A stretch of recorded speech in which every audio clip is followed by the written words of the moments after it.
Hey, what's going on? Facebook, Instagram, Twitch, Twitter, YouTube. What's cracking? It's your boy Jay Banks, also known as the Mad Scientist. Back in the saddle. Tuesday. I'm here for it, man. AI, how you feeling, bro? I am feeling fantastic. He was just on a Whatnot stream. Yeah. Just getting done with that Whatnot stream. Share it on Facebook. Yeah, so for people that don't know, Whatnot is an app that you can download on your phone. You can also just hop on whatnot.com on your computer. It's a live selling platform. So anything you want. If you want sports collectibles, you can sell it or buy it right there. Shoes, they've got it. Essentials, hoodies, they've got it. Vintage Mickey Mouse plush animals, they got it. You know what I mean? Yeah. Baseball cards, anything. And people are selling all the time, bro. Like all day, every day. It doesn't matter what time you go on there. People are selling and people are buying, and it's very quick, fast paced. You know, like 15-second bids, and people just bid it up, and you'll get some deals. I got, back when Whatnot first started, I got a couple pair of like super rare Jordans for $67, and they retail for like close to $400. You know what I mean? Yeah. And it was just the name of the game where some people don't realize, when you first get into Whatnot, you've got, you got to build a fan base to start, really recouping the sales that you're getting. But, Gary Vee was talking about in the next year or two, there's going to be people that are just basically doing yard sales, but they're in their house. You know what I mean? They're on their phone. They don't have this set up because they don't need it. Like you can just hop on Whatnot on your actual cell phone and walk around your house and say, hey, what do you guys want to purchase? You know what I mean? This washer and dryer, I don't need it.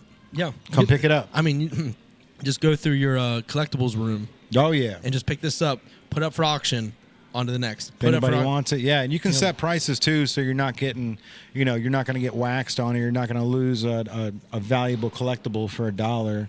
Or you could, if you want to sell the stuff for $1 and risk it that way.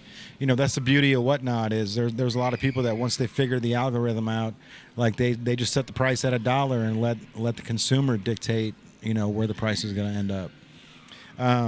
But that's something that we're working on right now because, owning a clothing store, being open 7 days a week, it's tough. Like Monday through Friday, it's dead here, and just like it is in every mall. So it's like we've got to adapt or die. We can't lose 5 days a week to recoup it in the next 2. Correct. So for the next that's what Whatnot comes in. For the next 3 to 5 years, like we're just gonna be focused on Whatnot, and making sure that the store is gonna get the recognition that it deserves, and the clothes do. And the clothes that we're doing anyways are nationwide. It's nothing that's local to Cincinnati except for the Pete Rose shirt, the Joe Shiesty shirt. But at this point, like Joe Shiesty's a household name across the board. Pete Rose is kind of the same way. We got people in Louisville that are dying to get some of these Pete Rose tees. Oh, man, the Pete Rose, he just impacted so many people. He's impacted so many people that it's like when people come to the store, that's one of the first things people ask me about. They're like, oh, this is cool because we're limited on sizes. And thare like, when are you reprinting this? I'm like, well, we do drops. It'll be, be patient. Be a patient panda, if you will. But it's like that's what they're putting their hands on. It is in the front of the store, but when you see that Legends Never Die, you instantly just are drawn to those words. Yeah. You know what I mean? It's just a cool thing to have on a shirt, and it just represents what he was in totality. And John is jumping over to the... Cable. So, you guys good? Yeah. All right. We're here, Native on the Levee. Anyone that was a part of the Whatnot stream, welcome to our podcast. John, you're going to want to scoot over a little bit so you guys can be centered there. Yeah. You're going to have to be, let's see here, over about... Yeah, that's good. Now, is this mic going here? Yeah, you're good. Yeah. So, but when it comes to Whatnot, this is something new that's out there, and Gary's saying that it's one of the only things that Amazon should be worried about because of the fact that you don't have to have a resale license to sell shit on there. You know what I mean? Right. It's one of those things where once you set up your account, once you get verified, you got to submit your driver's license. So you got at least a little bit of paperwork behind the stuff that you're selling. What are you pointing at? That sign's off. See it? The electricity got it. No. We're on Oh that yeah. here? It always happens. Oh, does it? I can always tell when I come in the morning, get the power went out. But apparently, the power went out in Newport, Dayton, Bellevue, Fort Thomas, Wilder. Just now. When it happened here, it Okay. happened to basically all northern Kentucky, Wow. which is kind of Wow. frightening to think about. Yeah. You'll find out what time when you go. I have an old school alarm clock. Well, So- here's the thing that freaks me out was, Yam, you remember me telling you about 2 weeks ago about power outages and how like Spain's going through the shit, Italy's going through it. Like there's all these places that are going through power outages, and there was a rumor that there was going to be a power outage in the United States to combat some sort of internal virus that was going to infiltrate like computers and all this other stuff. Almost like a COVID style virus, but for machines. And they were saying that obviously a conspiracy theory, but it happened right after Italy, Spain, Portugal, like all these places. I think Brazil as well. All went like on a straight power outage for like days at a time. Wow. So they got us. They're testing it right now, bro. They're testing it. Testing it. There was a TV show that I just watched, man. It was incredible, dude. It was. I'll have to look it up. It was. It was basically about like the government and how the government's hiding stuff from us, and they, like the outer, how people are saying that the earth is flat and there's like an outer shell. Well, like the outer shell was like where all the important people are living, like, and shit was crazy, bro. Like one episode they showed the sky and all of a sudden they zoomed in on it and a part of the sky was missing LEDs, like one little piece where it almost looked like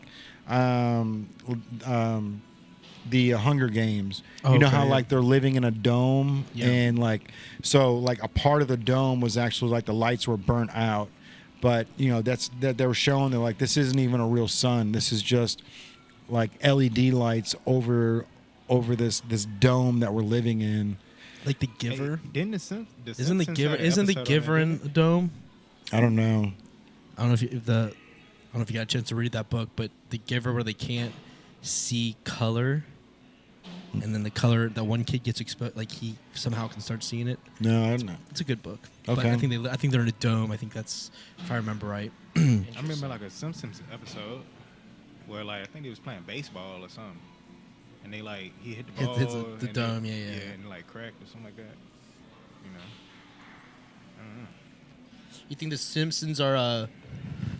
Oh, they be predicting stuff. You think they're time travelers? I don't know. There's something to it for sure, bro. I mean, you can't. I mean, think about it. I mean, these guys literally have predicted elections. They've predicted. I mean, that's not even the far-fetched thing, but they have predicted who's getting into office before they run for office. They're predicting major events years and years and years before the event happens. Yeah, you can happenstance. You do enough happenstances, you're going to get something And right. I mean, But what they're pretty network accurate. funds them? What network funds The Simpsons? Fox. Fox, Yeah. one And of who one of funds one of the not biggest Fox? political players in news media, right? And who funds them? But that's not. I mean, I Well, digress. Fox they've always been against the ABC, NBC, CBS. Like when Fox first came out, they were the risky, like the MTV of television, right? Wow. Like when shows wouldn't get picked up, they would go to Fox, and Fox would be like, Married with Children, hell yeah.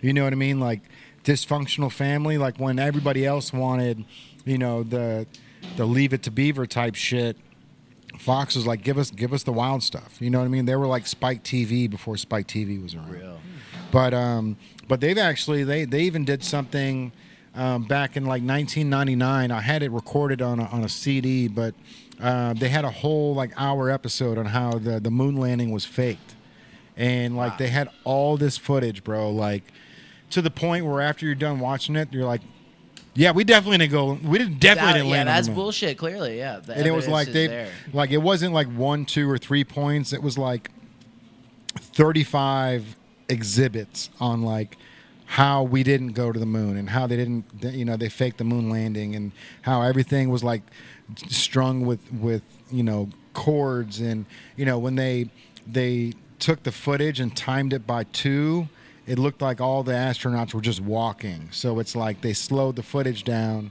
and then put them on little like strings where it made them look like they were bouncing around. But like shadows, if they're standing in a shadow, you shouldn't be able to see them at all. The biggest thing which you'll appreciate were the crosshairs that were on the photos itself. Some of the stuff, like there was a walkie-talkie that was sitting in front of the crosshair. So the crosshair that's embedded into the lens where, you know, it's going to be on every photo. You can tell that it was doctored because there's a white walkie-talkie that they put there, but it's in front of the crosshair. So you can tell that it was digitally done or Altered in whatever. that Yeah. way. Yeah, and that was done at a time where like Photoshop and things like that were not, you know, there wasn't photo editing Adobe at this yeah. level, right? Adobe wasn't a player in this game, so like the evidence of what doctoring a photo, the processes of doctoring a photo were so apparent. So it's like the fact that they really drove that home Yeah. and tried to sell us big Hollywood. I mean, it just goes to show that pride, that ego, that like we had to be first. They didn't want Russia to be there, so there was. So who was first? Who was first ultimately? Who placed the mirrors? I think on the moon. So I think we eventually landed on the moon. I don't think we landed on the moon in 1969. Okay. Because I think you know there was a big, you know, the Sputnik was just launched by Russia, which was a satellite that the United States, like all the people in the United States were worried that it was going to be some sort of nuclear attack. So there was a lot of like shit going on between the countries where political like power struggles. Yeah, and you know, Yeah. so it especially when you go down and you realize that there was an original group of astronauts that were supposed to, like, it wasn't supposed to be Lance Armstrong and Buzz Aldrin and all these guys. There was a whole group of other astronauts that ended up getting burnt up in a simulation, and that happened the day before. One of the astronauts was like, he said he was going to blow the whistle on everything. He's like, I'm not comfortable with what's going on. Then the very next day, they all get incinerated in a simulation, like. Not even like going blasted off into outer space simulation. Like You're gonna have to send in me the back of a This warehouse. article. This is insane. Yeah, it's like I'll try. I tried to find it before. I think I found it on Reddit. I ended up finding it, or on the Pirate Bay or something. But like you can't find it on YouTube and shit like that, man. It's completely. Actually, you know what? I did. I found it like 2 months ago because I freaked out when I was with Kaylin. I was like, holy shit, this is like lost footage, bro. But it's insane because like everything about it, like even when they left the moon, like the way that the cockpit or whatever it is like blasted off, it looks like it just got jerked up and then it kind of just floats away. But then like the weird thing is the camera that's on the moon pans up and just like pans as it flies away. And it's like in 1969, who's controlling that camera on the moon? As it was panning away. Yeah, As we're as leaving. everybody's leaving moon, there's a camera there that's, you know, and it's perfectly lined where it's centered, where, you know, as the thing's going up, it's catching it, making sure that it sees it going off. Just in outer more and space. more Hollywood footprints all over. It was, bro. It was Hollywood fingerprints. I just watched a documentary on this, and it debunked everything you just said. Oh, really? Proved that the moon landing did happen. You know what? Now, wait, now the camera panning, Grab that mic right there. right here, is this Yeah. one? And so the camera panning, they didn't talk about that. I didn't actually see that. But all the other parts, how I talk about the shadows coming from different direction, that's actually a photography thing, and it's actually used in a lot of artistic photography.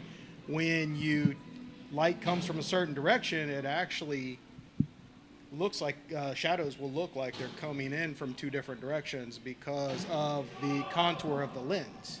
So depending on the lens and the type of camera they used would have had that type of lens that would have created that very look. So that's one. I mean, the whole documentary was over debunking all the conspiracy theorists that were out there on this, and it was quite interesting actually. And then so it really started making me think, well, yeah, it actually did happen.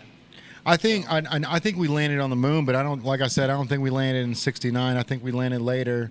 There was a transcript of Buzz Aldrin who was saying, like, "Hey, do you see over on the horizon? Like they're watching us. Like they actually they've got sound footage of Buzz talking to the other astronauts about like a craft just on the horizon that was coming from basically the dark side of the moon to see what we were doing." But have you seen new photos of the moon, like the recent? Like somebody just took some super high res. Well, like, they took tons of them and they just like put them all together to make Yeah. one. Did you see that the whole moon looks like it's rusting? no. The moon looks like it's rusting, and NASA actually interesting. agreed and said that it's some sort of oxidation that's happening to the moon. Interesting. But conspiracy theories say that the moon was planted there, that it was It came after the Earth. Yes. yeah, that it's not It's younger than- man-made, but it was made by something, and that when we tried to bomb it, 10 years ago, it rang like a bell, which meant that it was almost hollow, right? Yeah. But It the rang fact for that 43 seconds. the fact that it looks like it's rusting is pretty intense after 20 years of conspiracies on it being like man-made, not Yeah. man-made, but not just like a natural. not natural. Yeah. But that's the thing about something like that is we can do all the research in the world, but we're not going to know the origin story of it. So our research on it is, I mean, can you imagine what it would be like to be able to travel and be able to see the surfaces of other planets and what they are compared to the moon? Oh, it'd be insane, We have dude. nothing to compare it to. All we know is what we're researching from our spinning rock. And when you kind of think about it, like, we don't know. I mean, yeah, obviously astronauts have been there, but they only been there. They haven't been on Mars. They don't know the consistency. They can get the moon rocks that are flying into the debris, because I know debris does come into our atmosphere and stuff does land. It has come through our atmosphere and has made it, but most stuff gets burnt up. But they have gotten stuff that's come from space. Some things, I think satellites have come down into the ocean and stuff, and they because things are just out there. I mean, it's pretty crazy to think about the vastness of what we're currently sitting in. We're sitting in one small space, and out there is just like every different type of elements that we have no even context to even understand. So, Or what we would build with them. yeah, what would build with them? I mean, apparently our planet is so unique because of resources, is why we would have extraterrestrial life come here, because of the limit on gold and resources, and trees can't even be found anywhere in the universe to our knowledge but here. So that's just interesting things. Sharks are older than trees. Trees are just really just plants. The idea of a tree isn't even a real thing. You said sharks are older than trees? Yes. What? Where Yeah. you hear that from? It's a fact. Yeah, no, I mean, just the idea that the Sharks are older than this trees. planet was primarily Water. Land Okay. surfaced, I got you. so to speak, over Okay. time. Yeah. Well, sharks are definitely older than trees. Trees are really not that old. The way trees Plant are. life was Yeah. more of a Okay. underwater Talking like thing. that, That, okay. that- But yeah, it's just like crazy how it works here. You know what I mean? But think about when we're talking about like conspiracy theories and Antarctica and all the different dynamics that we talk about, like how little we do know. That is fascinating to me. Like how little we even understand. We're worried about if the moon landing was faked, or what time did we actually touch down there. We need to figure out what's going on, like deep in the ocean. He's scared of that. I don't know. I think we could leave the deep ocean be. We could just let those sea monsters do their So thing. we gonna lead it. We gonna Like, lead them I along. feel like everything but we happens want to for. go to the moon. We're trying to get off the planet because they're worried about how long the planet can survive. Man, listen. You know what I mean? Especially, Shit, we're destroying it pretty I wanna quick, know what's bro. going We're on destroying in it that pretty ocean. quick. I mean, Jay's right. We're destroying it pretty quick because we're what's the greedy character? The greedy I goblins mean, I down think here. it's cool to go out to the greedy moon, goblins. But damn, I mean, Is there a character for greed in VeeFriends? No, there's the cynical cat. Which is, Cynicism. yeah, It's a but bitch, but yeah, no, greedy goblin. Maybe that can be one of the mad friends. yeah, that'd be cool. But maybe y'all really wouldn't want to see what's going on down there? I mean, it's the pressure, dude. Like, think about it. The pressure is so great in the ocean. I mean, you can't really do proper exploration. The amount of it costs to do it, only Jeff Bezos and people like that can really There was infiltrate the ocean. There was a movie that I saw, and it's like after I watched it, I started. I don't know if it's just because like the iPhone like ends up going down that rabbit hole without you even asking. But there was this movie where they were trying to get below the water level. So basically, like there's some sort of layer of gas that looks like it's the bottom of the ocean, but they've got to get through this gas, and once they get through that gas, you're basically into the bottom of the ocean. And so they get past that layer of gas, and now they're in like the subterranean part of the ocean, and they find this huge like underground building where like the top level, like either U.S. government or Russian government is like down there working on shit that nobody could ever see. But like the movie was super intriguing, and then all of a sudden I'm done with the movie, and then the conspiracy theories start popping up on my phone talking about that this place is real. Like there really is something like deep under the ocean that is like a training facility or something for like the super elite like the Avatar. Whatever's going on between inner Earth and the shell is like, I don't know, man. It's interesting. I do believe the idea that below landing, because I mean the idea that life outside of this planet could travel through portals, and the portals could be connected to water and travel because of the idea that dimensionally they can move where we can't actually hit the frequency, not at least in this state. So like the idea of that, I'm totally here for it, because we are 75% water and we're made on water. I think water is definitely a central location for stuff to be able to move. And it's crazy because water has memory. Do you know that? Yeah. Water has memory, so it's wild. That's just Well, in that context, and from a spiritual perspective, we say that all things have life, right? So that there's life in everything, all the way down to the cells and the elements, things moving super fast, right? And Yeah. it's just our perception of these physical things in this dimension that appear inanimate. Is your phone on? Like, whose sound is on their phone? There's up here, there's sound on this one. Oh, are we still on? It's like a little feedback. Are we still on whatnot on that? Thought I had it closed out. Nobody shut it down. That's on me. That's all good. I had us raid VeeFriends. Courtney and Jeremy shouted us out Oh, dope. for the raid, so that was great. I was grateful for that. And I went to swipe up and get out of so I guess I didn't successfully swipe up. That's the one thing that I always like. I can't stand about whatnot. It's like if you can't turn the sound off, so the sound it's always talking, or there's always They'll figure that and out, even right? and even when you try to like get out of the app, it's like it's still going. So if I'm and you like just go the to another cards. stream or yeah, well, I'm hanging out at the house with the wife, and like I don't want her to know that I'm on whatnot 24 hours a day. but we are. Yeah, you know what I mean. But like, so when I get out of the bathroom and I'm going to sit down, And it's there's like still people talking. they're talking in my pocket. Yeah, it's like Yeah, 100%. It's like, guys, fucking, you're blowing my That's cover funny. here. Like, Yeah. It's that's so funny. I get are on. we gonna see Whatnot on My Strange Addiction soon? Y'all talking about All right. relationship stuff, and then next thing you know, you hear beat like Thank you so much, Dan. I get that. Starship Stingray. What She we're on like, what? Whatnot for is this VeeFriends community, which is incredible. So anyone that was part of the VeeFriends this weekend, we went to Grove City. Card collection, sports cards, man. That was such a vibe. That was so much fun. This poster is 73 of 99. I got was 72 of 99. You got 72. I just loved how they presented everything there.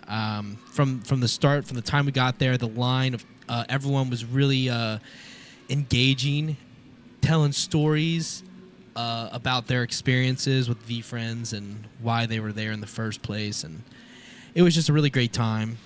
I was really impressed with everything that Gary was presenting to us as well, in such a unique environment. You can tell they can adapt to any situation, which is there's some adaptable aliens there for sure.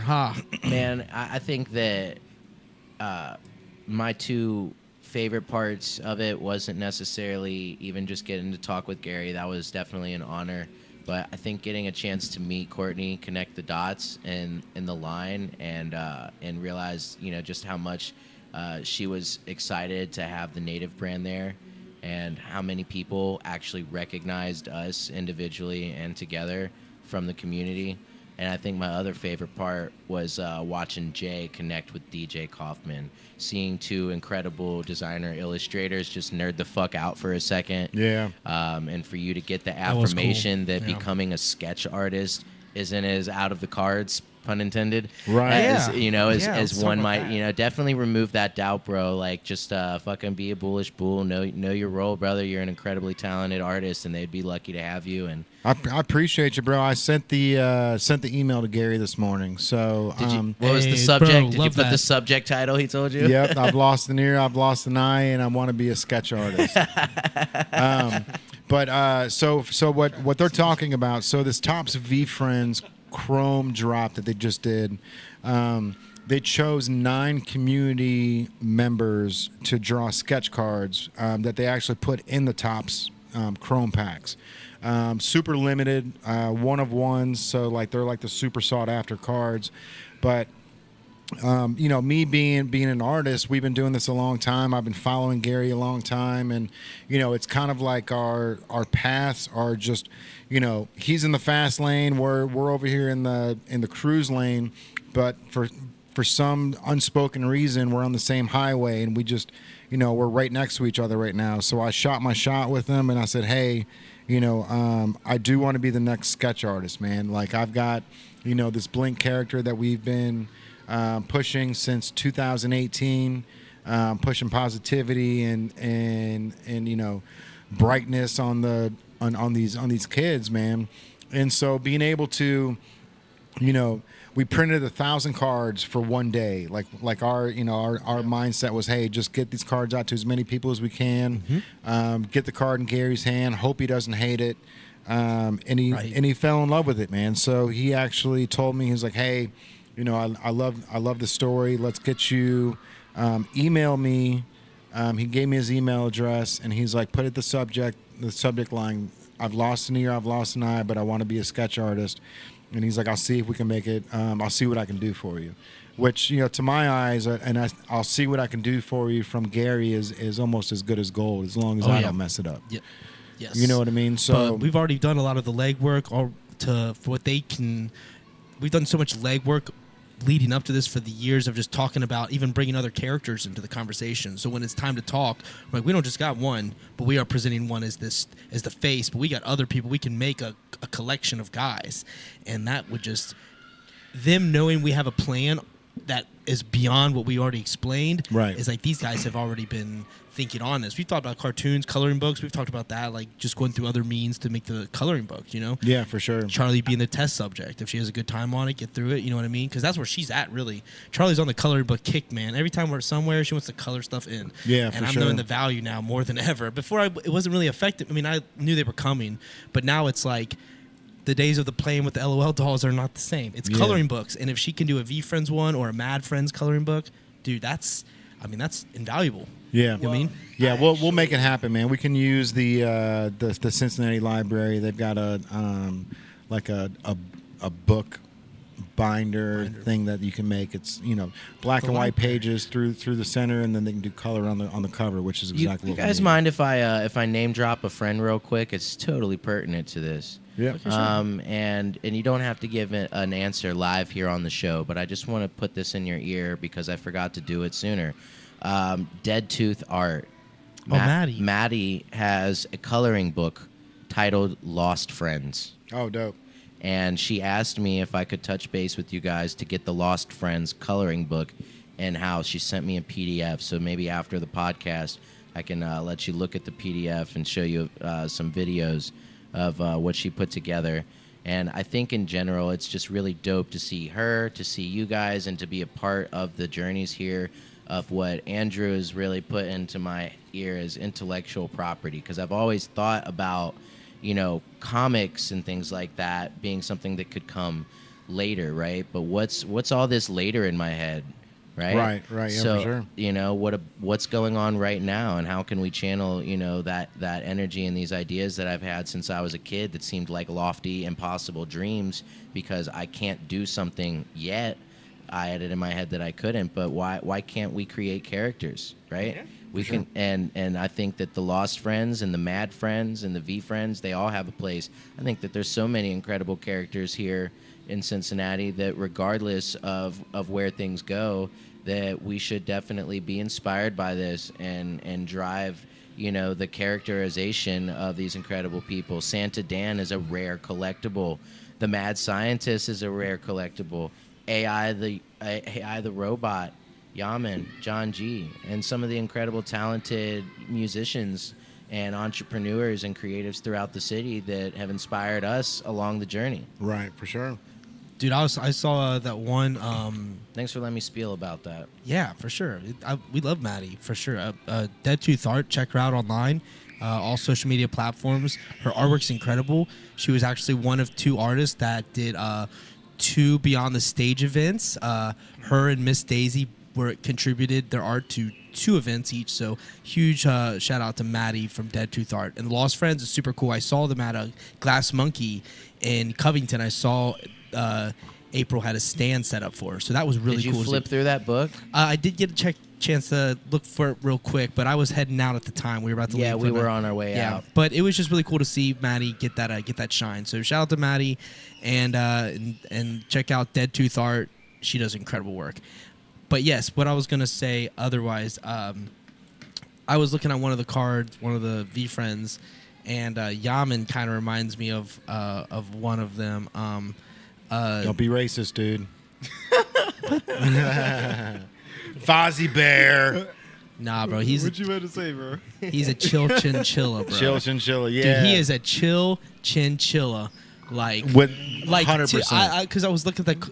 Dude, that card. I thought it was supposed to be the moral monkey that they Yeah. sent I in, gotta see what and that I card and I is got it. I was like, oh, they sent me the chill chinchilla instead. And I looked at it. I was like, this is Yaman right Yeah. here. Like this is because it's just. Yeah, I gotta see that card. I'll Big show you. I'll show you. I'll know, show you. Even the That hairstyle, card gotta look cool. Yeah, dude. like it's Yeah. all there. Yeah. That card- You that guys- card gotta look cool. You, now. Yeah. you guys ever realize that Fozzie Bear from the Muppets was the black character?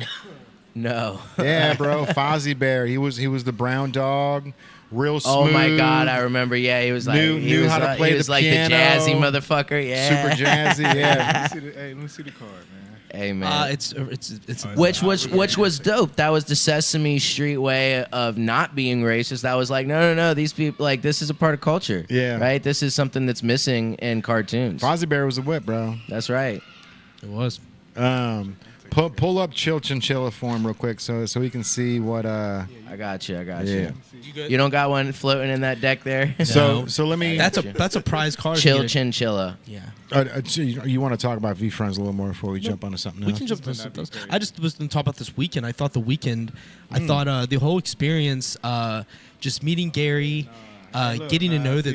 We go ahead to. You see it? You see it? Look at his reaction. Tethering to Gary. Tethering. We need to talk about that. Yaman's hyped over here. He saw the Chill Chinchilla. He's like, yeah. Hey, hold on. Let me see something. It depends. He's going to get his camera out for us. Oh, dope. Nah, I like the blue one better. That's him. No, that's no, the no, no. V-friend character. This Chill Chinchilla, ain't it? Right Yeah, here? these guys right here. This is just somebody. That's just Chinchilla, and that's a pretty cool guy. But Okay.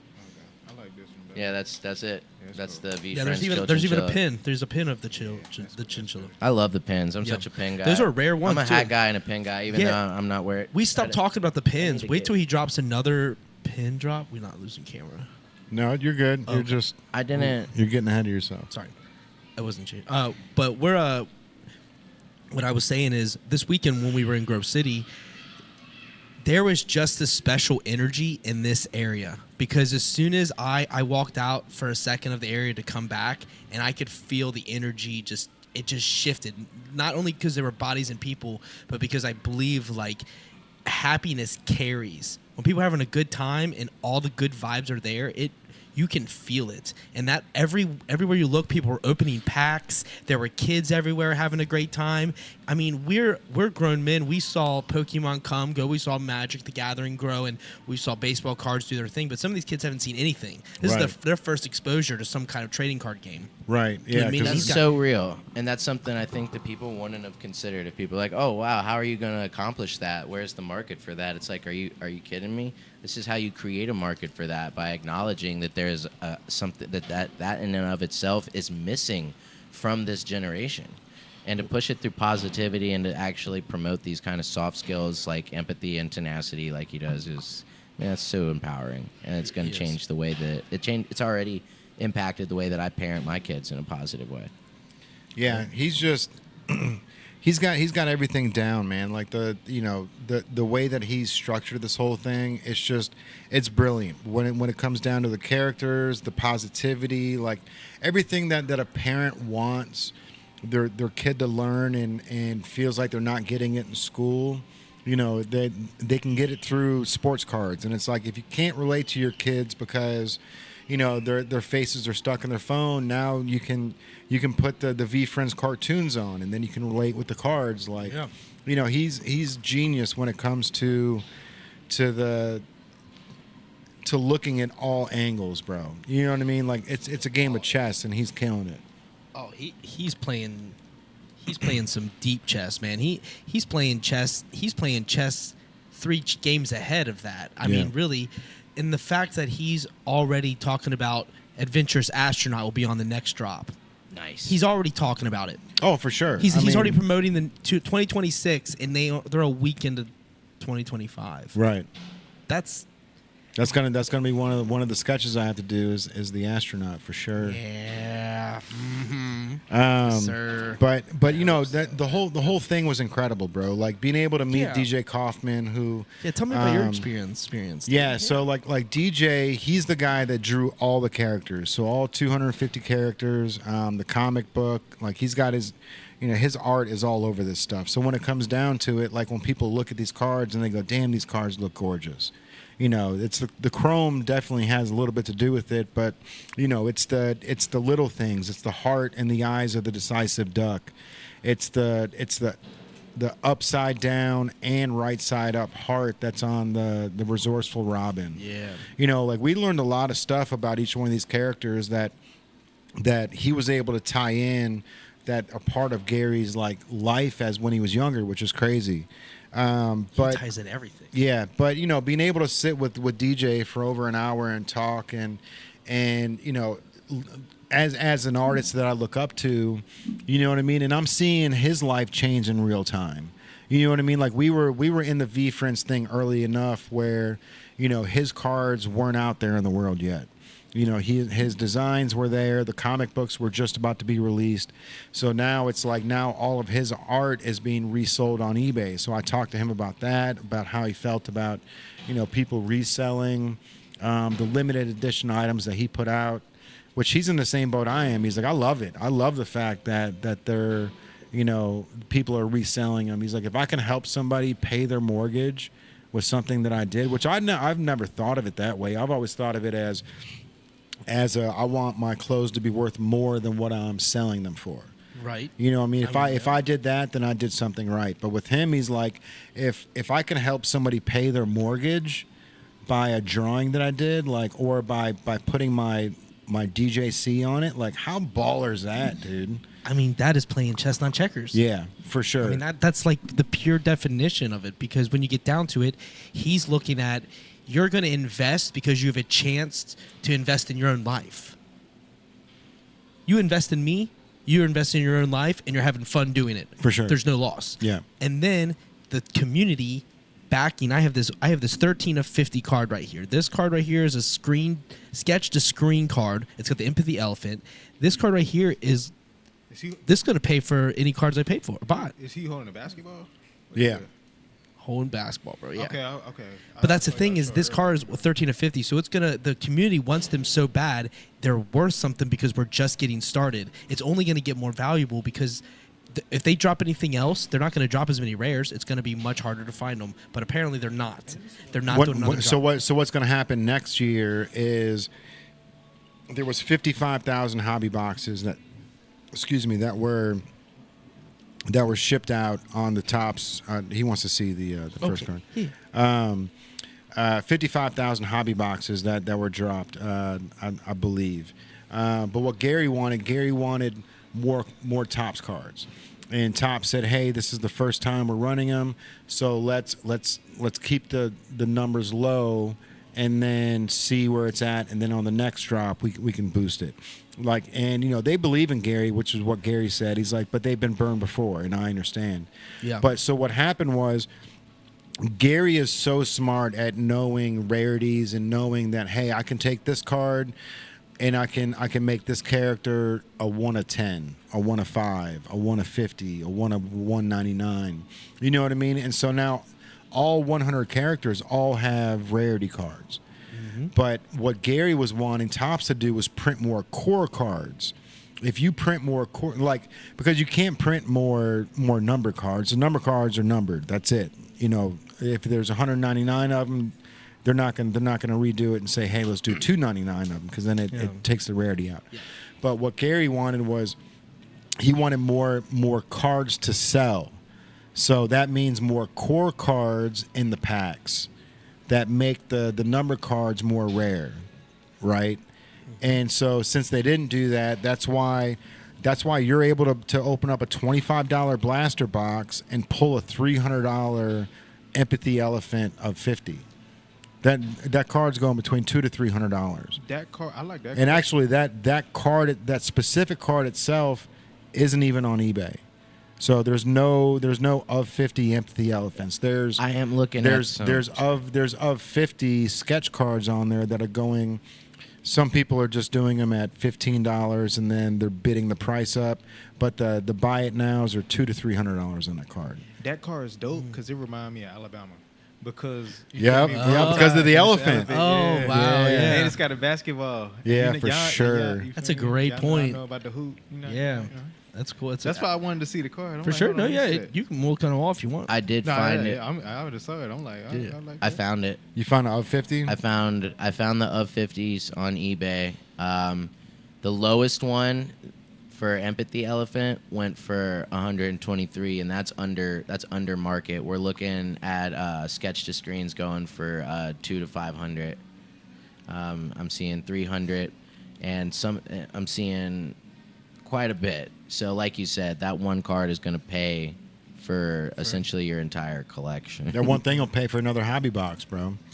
Hey. And then you get the hobby box, and then you get a bunch of rare 50s. That's really what I'm going for.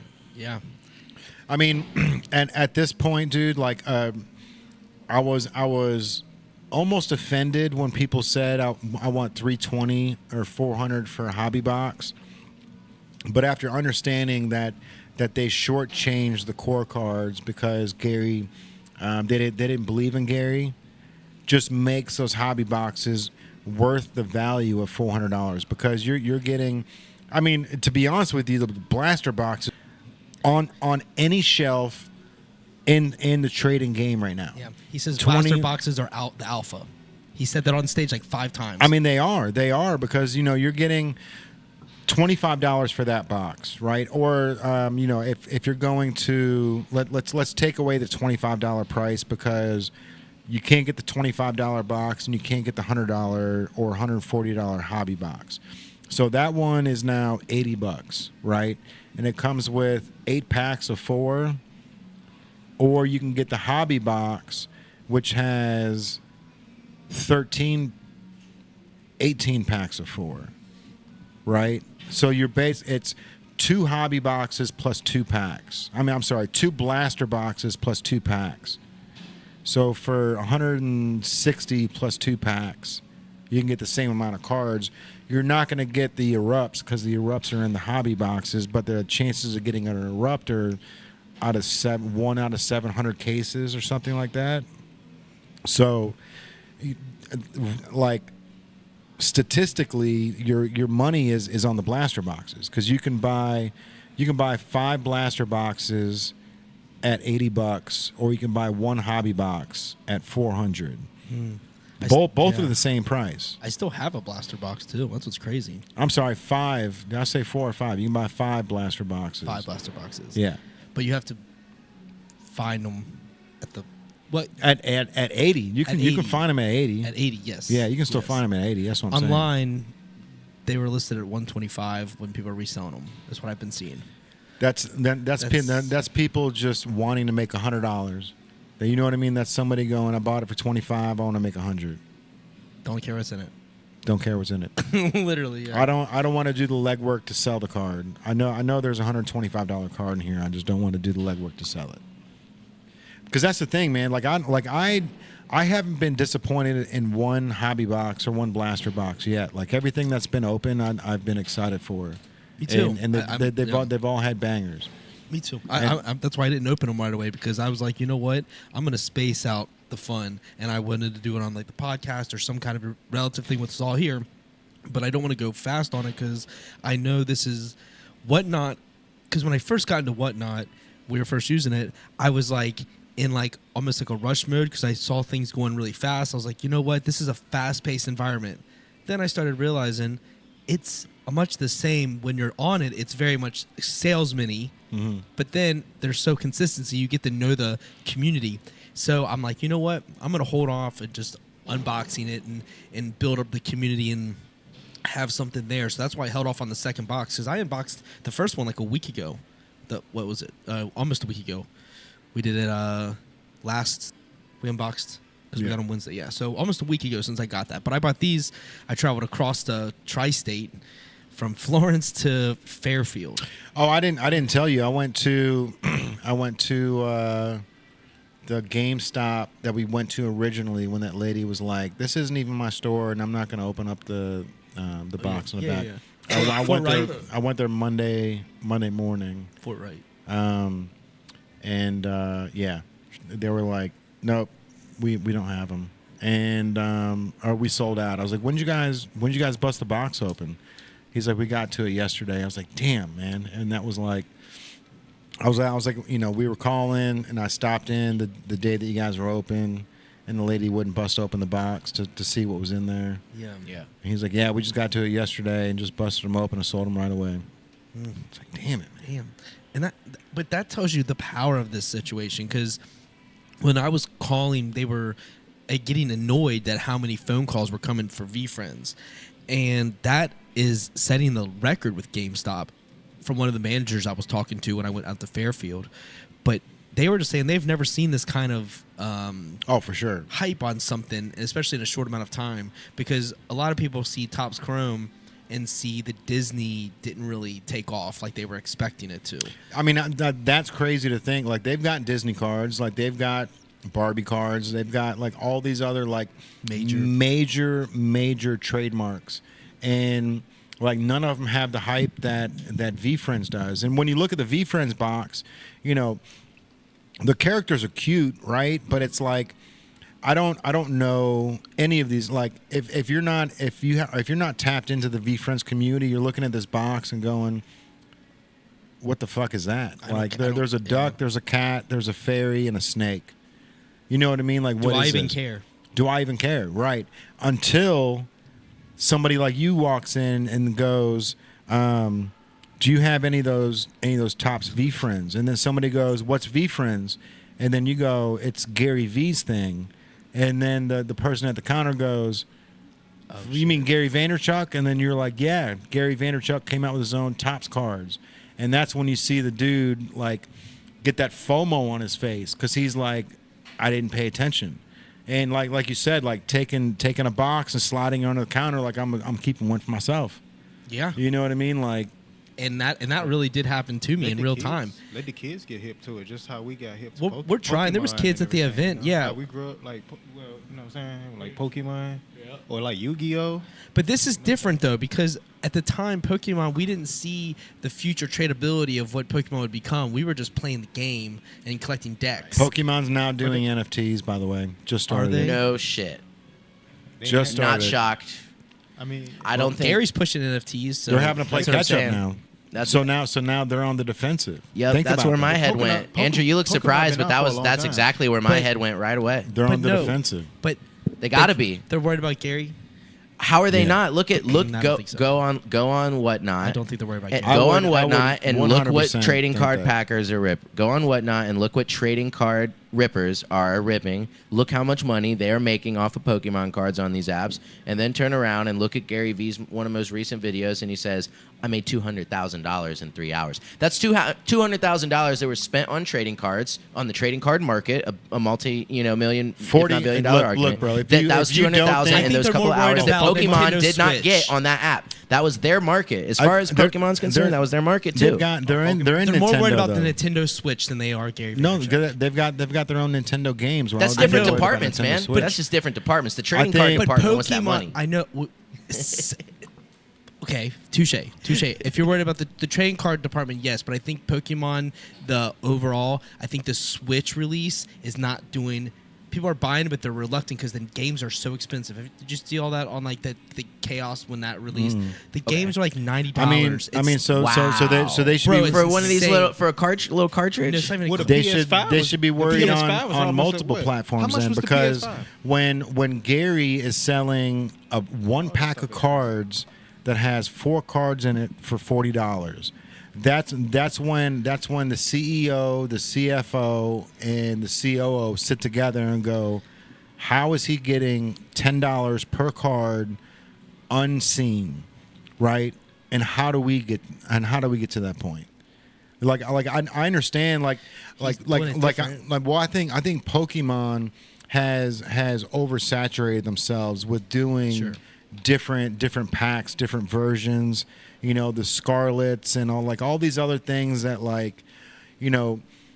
it's just diluting the brand. When you come out with 5 different Charmanders or 5 different Charizards and 5 different packs, and they've got different variants, but they're not.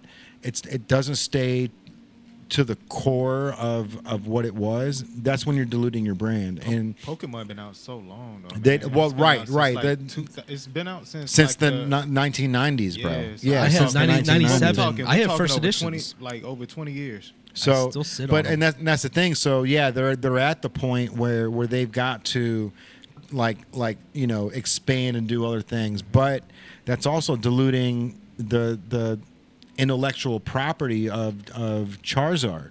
Yeah. You know what I mean? Speaking of which, I and was when thinking about that. when you've got somebody like Gary Vee who saw what you did for 20 years, saw what Disney did for 100 years, saw what Marvel's doing, and it's like, okay, well, we can create intellectual property, and then we just have to make them fun. And then how do we make them fun? The kids got to love it. Okay, well, if we can make the kids love it, then if we can make the kids and the adults love it, now we're double dipping, right? And so he's gotten to the point where it's not just a trading card game. It's not just it's some this is Bitcoin for a lot of people, bro. This is cryptocurrency for a lot of It people. is. Hey, It's a money game. It was how TikTok was. Gary, all right, so I had a friend I used to do, like, we did comedy skits and stuff, right? Mhm. And we used to watch Gary Vee videos, and he was talking about, this was right over 2020, like the whole pandemic, all that. Yeah. So, like, he was talking about how he thought TikTok was the next biggest thing Mhm. since, like, Vine. So we jumped aboard. And, like, and you know how we say get the kids involved, right? Yeah. So, like, we kind of shied away from it, though, because, like, we grown, and so we thought, like, you know, Of course, it's bro. like, oh, same man, thing like, I do. It's like, you know, they think it's for we want to wear the kids cool and- clothes. But like now you see what it is now. Everybody on TikTok. Oh yeah. So, Everybody. like, It's yeah. not just kids doing like I don't even see dancing anymore on TikTok, honestly. You know what I mean? It's Like, like everybody, like everything involved now. It's like people do like what relationship videos, like, you know what I'm saying, like couple videos and stuff on TikTok, all types of stuff, man. Sports, yeah, they do it all, bro. it's all. But, Um, but it started with the youth. Yeah. You know that was that's pretty. And that's much it. and that's the thing, bro. Like that's what we learned here is you know the kids that are coming in are younger and younger, and it's like, you know, we gotta acknowledge them. We gotta make sure that we're dapping them up and telling them, you know, how's school going. You know, like, you know, tapping into a conversation with a 12-year-old. You know what I mean? Because these kids are gonna come back when they're 14, when they're 16, when they got the job. Right. And that's the mentality that I'm on. Is like, you know, you can. Like Pokemon started with the youth. People like adults will come in and buy a shirt because they like it, right? But kids buy a shirt because of the brand or the people behind the brand. You know what I mean? That's always what it comes down to. So we just got to make sure that we're doing our due diligence, where we're the cool guys behind the brand that these kids look up to 24/7.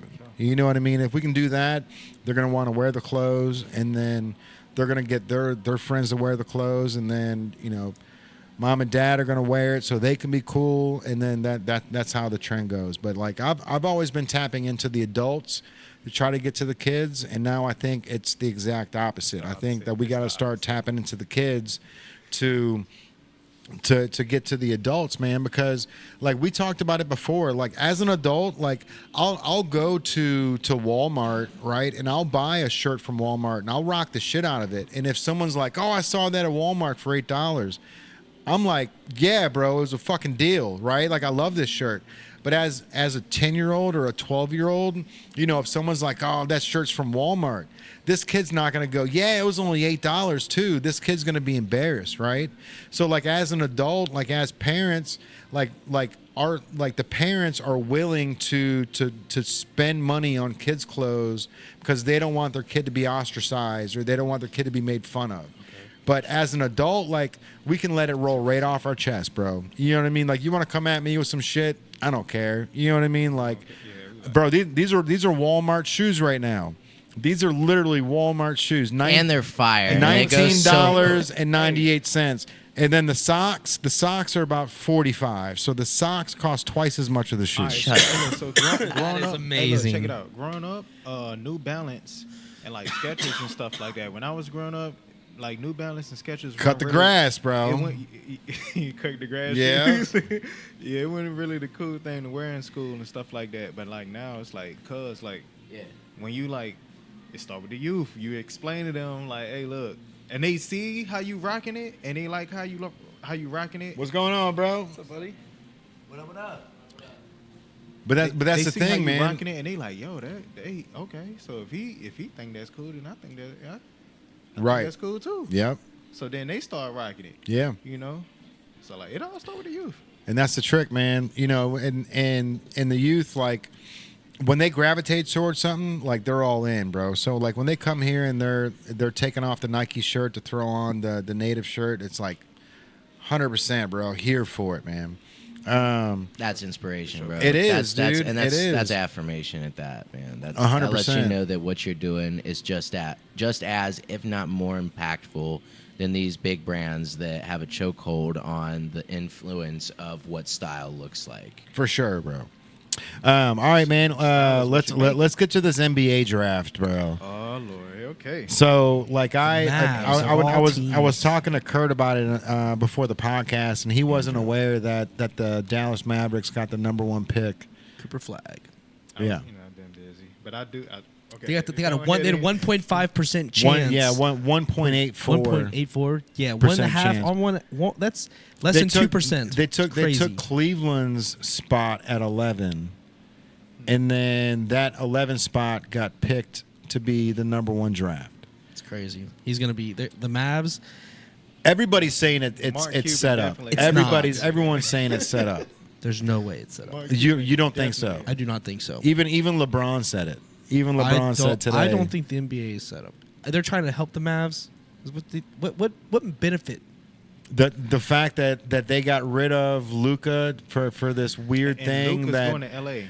Luka went to LA. He- LeBron he's wants to like- become an owner of the Las Vegas team. The Yup. Dallas Mavericks want to go to Las Vegas. They want to leave Jay, Dallas. So the NBA wants them to stay. So they And just, so they just give him a superstar? offered him the #1 draft pick. I'm in on what Kurt said. He's like, I think Mark Cuban's got something to do with this. And this is the reason why I'm saying this Okay. is because when Okay. LeBron went to LA, and I had said this to my homies, and they When thought I Luka was went to tripping. LA. No, okay, I'm going back in time. Oh, okay. So when LeBron went to LA, or when they thought he was going to LA, I knew he was going because I was looking at it and I'm like, okay, Space Jams 2 coming out. I heard he was going to be in Space Jams 2. Where they shoot movies at? LA. Mm-hmm. So I was like, yeah, he going there. And I told my homies, and they was, they, bro, you tripping, man, shut the hell up. All that shit. You know what I'm saying? So then it happened. So I ain't even say nothing. Cause then now it's like, you feel me? I already told, like, you feel me? I already said what I believed what was gonna happen. Right, so- I'm not gonna be like, oh, I told you so. I'm just like, all right, I'm just gonna leave it alone. So what happens now? Now that he's in LA, like what happens from there? I think if they brought Luka to LA, then LeBron probably go retire in like a year or two, and then after that, then it's Luka. He up, and he's a marketable guy. His jersey go sell like crazy, and it's gonna be just like that. they're gonna reform that team. And if Dallas got the #1 pick, that's Mark Cuban. I think so too, bro. Like I'm Mark keeping it 100. Cuban doesn't own the team anymore. I'm sure he still has some He's a sort of partner. stake. He's like 12% or something. Yeah, He's not a but decision but maker. but you can see like during the playoffs, like you can see on Cuban's face how disappointed he was that they got rid of Luka, and they did it like guaranteed they did it under his nose, just by the look of disappointment in his face. On like, yeah, I mean he literally said that he would divorce his wife before trading Luka. You don't like that? Did you hear that? I did hear that, That's but a whole different- I really don't. That's their personal. The Luka trade wasn't necessarily a bad one. It's what they got for him. I don't see because the Luka experiment got them to the finals and whatnot, but I watched the Lakers pretty in depth this But year, that's- but that- and but Luka that- just isn't. He's just But that's not not- in that- shape. That's why they were saying they were getting rid of him. So they're going to get this draft pick, if it was set up or not. I think the Mavs. They didn't get the draft pick because they traded Luka though. No. It just happenstance, right? Like you said, it might be It set was up. just 'cause- divine intervention that you trade the league, And then you you get the want draft to pick. you want to leave Dallas to. I mean, if the Spurs would have got it, I would have thought it was rigged more so than the Mavs. Really? I think they want the Spurs back, bro. I mean, I'll be real. Which I think they want Wemby to be the new face He should be. before something happens and no one wants to an injury prone, but they want him before something happens to him to be the face. I think Wemby's the future of that league more than what they want for the Mavs, in my honest opinion. Just I don't. But I see he what- could be the face. what I it- know, like, Wemby I- could be I the think- face of the league. because Anthony I Edwards think doesn't. I think Because Wemby's. now- Anthony Edwards doesn't want to be the face. And they've been trying to push him as the face. They're like Michael Jordan's son, all this stuff like that. And Anthony Edwards doesn't want to be the face. He doesn't want that smoke. 'Cause he got a so lot of they're stuff gonna put it going on on, Wemby, too. which is an international player, which is a whole nother conversation. But the best players in the league are international. The two MVP front runners are international: Canada and Serbia, with Jokic and Shea Gilgeous-Alexander, who's probably SGA is probably going to win it. And the Oklahoma City Thunder are the best team in the league. Anthony Edwards can be the face, but the reason why he don't want to be the face is because he know what's coming with it with the media. Correct. Wemby would be a good guy for the face. I agree. You know what I'm saying? Like, And the he would. NBA knows that too. And they wanted Giannis to be the face. I know, but I think- he might leave the Bucks though. He Giannis, probably he's should. I he's ain't looking gonna lie. around. Yeah, he probably should. I would be too worried on somebody like Wemby, bro. Like he needs more meat on those bones, man. I'm like he's too fragile. He's still young though. for me. I know, and But that's Giannis that's, was skinny, Yeah, he got big as What, he got was ripped, skinny? Ripped. It's a then became like a. kinda got- fucking Wemby's like 7'11", bro. Like there's not He's there's not. Like, he can put on so much That was- mass and He a so much monster. muscle, and it's a not monster. gonna like he's Sit not right gonna with be him? able to build. I like You don't his think he's- arms and his legs are so long, bro. He's not gonna be able to build muscle on these fucking Okay. twigs. You know Well, what I we don't mean? need Do you Like, think to he wins be- a championship? We don't need him to be extremely I like. think dog for real. I hope he wins a championship He go because ball, he is great. I don't see him in the league longer than 10 years. That's fair. Well, that's the kind of. That's fair. You know That's what I about mean? average. I No one's LeBron. That's LeBron's. I mean, LeBron. like, Some people like think even LeBron a runner. I mean, I'm saying Vince like Carter? I think He's Wemby not ends up like leaving early on an injury type shit. I think that's what they're trying to do before they were trying to get as much money out of him as possible. Is what I'm saying. I wouldn't make him the face if he's going to end up if For like 3 to 5 years is what they want out of him probably. I would invest in somebody else, man. I feel like Anthony when Edwards, but he doesn't want it. Who would you invest in otherwise? Anthony Edwards. But he don't want to do it. Fucking If he doesn't doesn't- matter, bro. You're like hey, We're like, paying your bills, bro. you're getting a paycheck from us, bro. You know what I mean? Bro, Like you know what to do it, right? Yeah. You know, we're like, you we're already putting know you he on got in NBA trouble. I don't 2K 26. like- He's look, he's literally I the don't like to dude, talk and he about doesn't people's want it. It's, personal Do you think business. he's Jordan's son? no, Yes. I think Jimmy Butler has Conspiracy. A better chance That's what I think, bro. Jimmy But Butler doesn't know like, who his dad is, I think, and yeah, Michael Jordan I definitely think- has sons out there that I he think doesn't Jordan- necessarily, or he Oh, knows. I'm He may know sure. he knows Both it of them is, but probably might be it. Jordan was busy, Yeah, just like Jordan- I all think of them. Jordan were. got a lot of Scotty, sons. I mean, they're all busy. yep. Dennis Rodman was busy, That is my favorite way to describe it. Jordan balled. but I'm just saying, and Anthony Edwards. Anthony balled Edwards too, is just fighting like it, Jordan. and it's funny to watch So on live okay, TV. just for theory, because you guys know a lot more about this than me, so I'm constantly learning when we talk Alright, what's up, sports. bro? I got you. If Anthony isn't going to step into the spotlight, who is somebody you think that Wemby. would have the will and the guts to do this shit? It's Steph Luka. for the next 4 years. No. I was Steph will wanting retire. somebody outside of Wemby because that's that's coming. all- that's That's coming from But the you can't- we positioning can't of say who and Steph why 'cause- they would. That's coming from the position of who and why they would want Steph about to retire too. it. Is it that When? time He already? getting older. Yeah. Who other- Y'all think Steph? Well, how old y'all think Steph is? Steph's got about 4 or 5 more years. That's what I At said. least. 4 Hell years. no. Like no, it probably. I'm gonna give him like 3. But I think a face of the league would be if you want an American face, Okay. because NBA. well, no, Cooper National. Flag, bro. Cooper Flag, he's coming in right now. Well, and Dude. but I gotta see how you give him 3 years though. But right now in this 'Cause he certain balling tape, like Christian Laettner. Jason Tatum, Okay, I can rock with that. but he just got hurt, so he's gonna be out next year. Yeah. Oh, speaking of that, Did they get the results? no, well, I was about to say because Boston lost they down 3-1. They're against out. New York. They're not. They're gonna, out. They're done. No, they Oh, won't. they They'll- lost- they lo- no, they're gonna. Did they? There's no way they're gonna come back without Jason Tatum. I mean, you never know. They can win 4 games. I don't know. I think the Knicks are pretty good. Well, then it's a wrap. Jalen Brunson drove. Well, he's the most unsuspecting. He's now going to be on the Mount Rushmore. I'm rocking my Ewings right now, Knicks, actually. Of You do got Knicks the Patrick lore, Ewings. I got Jalen the Brunson Patrick is Ewings. just I in saw it. earlier. I wanted to say something, but Because I just none of them not win in saying championships. If Jalen Brunson gets them far enough, it'll be the Knicks versus the Pacers. Okay. anything. I think New York. That's wild. New York need this. That's wild. When the last yeah, time they you do. seen New York as like going all the way to the, Knicks and the championship? Pacers. That's fucking Yo, crazy. long Bro, the time. Knicks and the Pacers. Can Long you time. Knicks and the Long time. Pacers is the Eastern Conference Finals. Because the Pacers are I'd up love, 3-1. I'd love to see Yeah, that. Pacers are up 3-1 and the Knicks are up 3-1. I have a question for you guys. We do the podcast every week, and that's right here. We talk about so much that goes on outside of here. How would we feel about covering, like, just getting out there and visiting these sporting events? Oh, that'd be loud. Right, I'd and love to. connecting with people in real time. You've got these amazing lapel mics that I just you implemented for Whatnot. Holding one of those up to the guys real quick, a few questions. We get to take that back, even run that footage, run that clip live for the people who are I bet you we watching. could get in there too. Just adding an extra layer to the podcast because we want to run footage at some point. I mean, right? native Jay TV got is the something we shades, care too. about. native a lot. TV has Jay just got the been on my Ray-Ban mind, dude. shades. You can do You've had POV. you've had native Hey, TV hold just on my mind like crazy, man. I don't talk much about it because we've got so many moving parts that are right here, right now. We've got to address, but native TV, you know, it's just been something that's been it screams we need shows. What's on a TV? Channels. So different channels, different shows, different hosts, different audiences.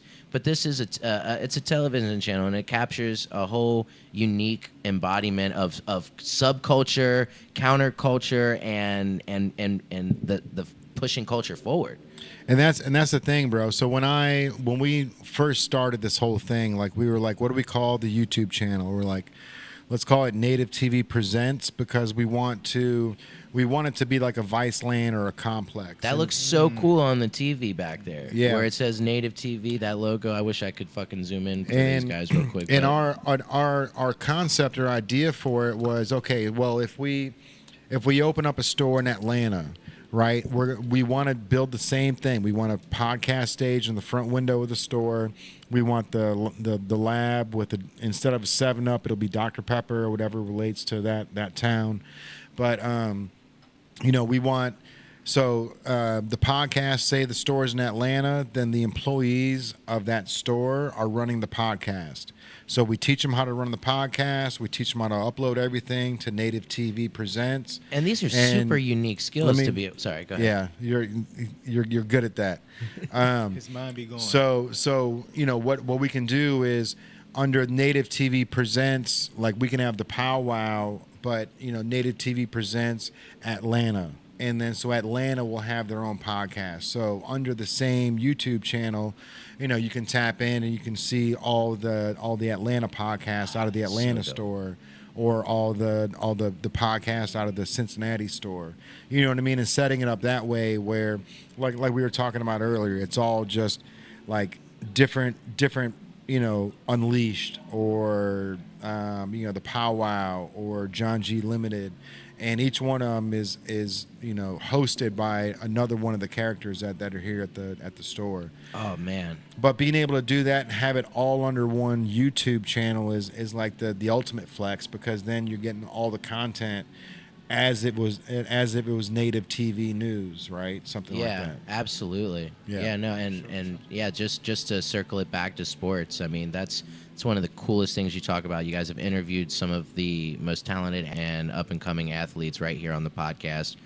I would definitely love to see and even be a part of. I'd love to go to a game. Like we could go to a game together instead of just hanging out in the fishbowl.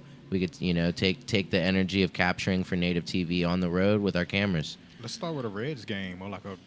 Is this still hockey season? No, it's hockey season over. It ain't. No, I think it's soccer. It's red. I mean, we definitely do hockey start with- season. I'm a hockey's- basketball fan. I actually played basketball in like elementary school and middle school. That was really the sport. So when you guys talk basketball, I'm like, I jump up real quick. man. Yeah, like, this basketball's is- my favorite as well, and that's the beauty of right now is the playoffs. So that's what we're kind of discussing. For me, I really think that basketball is the best way. I mean, Gary Vee, like we talked about earlier, he's a big fan of basketball because Yeah. it connects people, and that's what he does, really. But basketball connects because anyone can play. Only so many people can play football. You can toss a football, that's cool. Only so many people could do baseball, but you have to get a bat, you have to get a glove, you have to get there's more structure there. But basketball, you can play a pickup game 2-on-2, and you get the homies. Us four can go to the pickup game right that's now what when we you're get out of saying. here, Okay. so we Anywhere. can connect. Because I was about to. At first, I was about to be That's like, real. hold on now. That's But, such a but we, good point. but we You can't gotta throw, get we can to. throw Wow. some football, but you But can yeah, throw I football get for what maybe you're an saying. hour. But basketball, 3 hours have passed, and No, you guys are just getting started. I remember being a kid going to the Connecting. YMCA, and that was a big thing. As you walk into the gym, and people are like, "Yo, you want in? We need 2 more. You guys over here." Yeah, You I know. what Yeah, you do. Yep. Yeah, so it's a connecting Game of thing. 21 or 2-on-2. Basketball's like valuable. Boom. Which is crazy is because this car has a basketball on it, which is crazy. Wait, what? How did I not that's notice that's that? card that The I was empathy talking about. elephants Yeah. hooping. That's What why the I asked fuck? that's why I asked to see that car earlier because it reminded Get me of out. Roll Tide. And then he hold like the elephant holding a basketball. We So couldn't even write this shit if we wanted to, couldn't. bro. I'm thinking- We're bro, not that. I'm We're thinking good, about but we're Roll not Tide that good, basketball. man. The Right. universe is crushing it. Yeah. I'm sending this to you right now. Sports Illustrated Illustrated Hey, just I bought did them. an article. How much are Topps Chrome VeeFriends cards worth? Sports Illustrated did this article. Yeah. Hang on, way to tie it all together.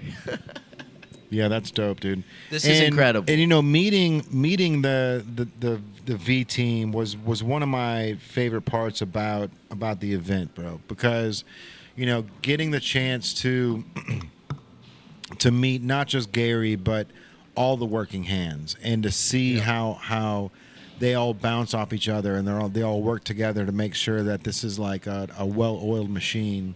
Like, it's really cool to see all that stuff, man, and then to be a part of it, and you know, get to the point where, you know, people were looking at us because we were all wearing matching native hats, and you know, they see the native brain in the chat, and we make sure that we stay relevant in the Whatnot stream. So, you know, we're talking, we're you know, putting our money in, we're buying things, we're doing giveaways, you know, we're doing what we can to get our name out there. So when we were all there together, like I said earlier, strength in numbers, bro. Like the fact that there was 3 of us there, all wearing matching hats and teaming up together and just bouncing around like butterflies, just bouncing around, just introducing and talking to everybody. Shaking hands. And what Yeah. I Shaking noticed, hands. what I I shook so noticed many is great- that like you connected super deeply with DJ Kaufman, the artist, and that makes so much sense because you're an artist. And I feel like I connected the most with Gary, because that's what he does. He's so good at connecting with people. But that was a whole different experience. That's one thing. Yeah. But then Tyler, right? Tyler's energy was so vibrant. Yeah. He was so fucking down to connect with us. And he looked over at Jay and he was like, wait, this store is dope. You guys carry like things other than clothes? I was like, yeah, we sell collectibles. He was like, and Jay goes in to talk to him about some of the cool collectibles that we carry, and he was like, are you interested in selling VeeFriends? And Jay's like, yeah, That's the reason we're and here. I was like, that's why we came.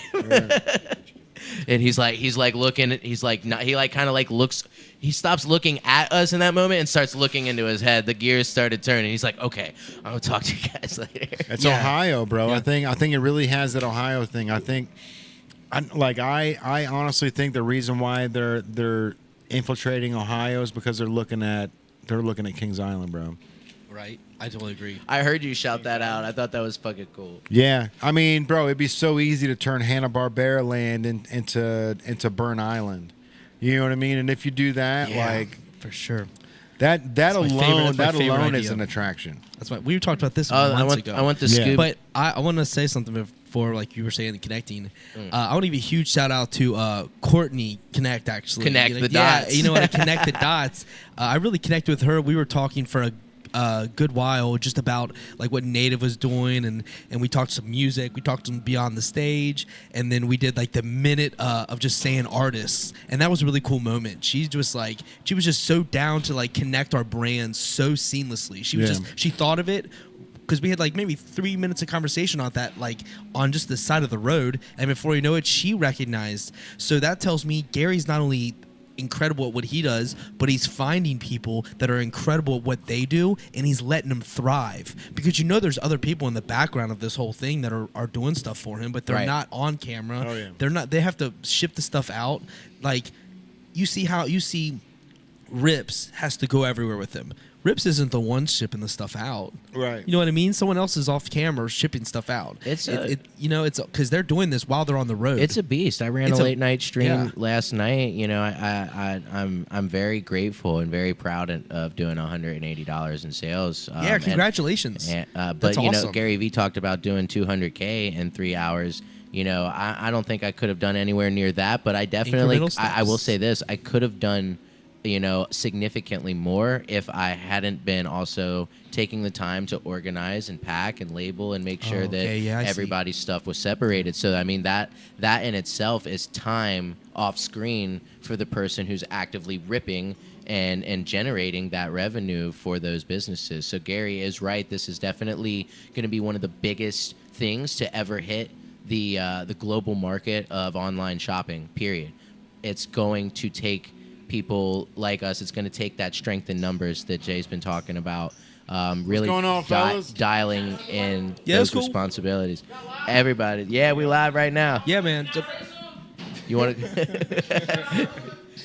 Well, yeah, you better shout out. You better Come shout on. out the hood. Come over Don't here. say nothing crazy. You know what I'm saying?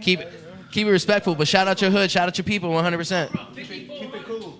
5400, man. I ain't gonna buy COV. From the Cub, we love the Cub. Alright, guys, go check out the white room. Get your selfies in there, all right? You know, I think to your point, by the way, congratulations on making those sales. That you got the money back on some cards that you put. You did the investments coming full circle, and Yeah. that's allowed you to And invest the community in yourself. blessed me too. Yeah. They blessed me with a lot of giveaways. So I feel like it was, I know that on one hand I could have definitely made more money even off of a couple items I sold, but being able to give back immediately and recoup, like you said, which was so important. I'm a father. I can't just sit on collectibles, So I was able to recoup and give back to my community seamlessly at the same time, and that's something that they've set up for us, and I want to make sure that that's something we incorporate into Native Brand and to be on the stage. Yeah. It's just for sure. how much do we give to the community and that's tangible. Yeah, That tangibility is really what makes this. We're taking ideas, we're taking soft skills like empathy and making them tangible. There's a basketball on there. Just to bring it back to basketball, what we're really talking about here is we're talking about the entertainment industry on the whole, one of the most influential, if not the only, primary major influencer of what people do and think every day. That's bigger than the news. Social media and what you watch and listen to in the music and in the sports and in your podcast influence what you do, say, think, and feel more than the news stations itself, who are actively, their whole purpose is to deliver information, right? So we have to take responsibility for that information in the which ways Appreciate you we put guys, it out man. We'll there. see you soon. But I think a big part of it is on to your point is the information you're being given is part of this. The reason the collectibles are worth any amount of money, to your point, because we don't know where the market's going to go for sure. Right. So you have to jump on your moments either way, and I totally completely understand. We don't know where it's going to go. We don't know where any of the color cards are going to go. We know what it's listed.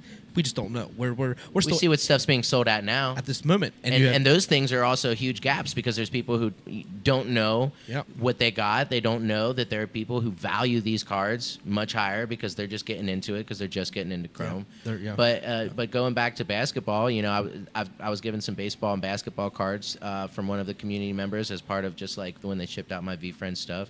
I think that the entertainment industry and basketball in and of itself, like you guys said, culturally brings people together.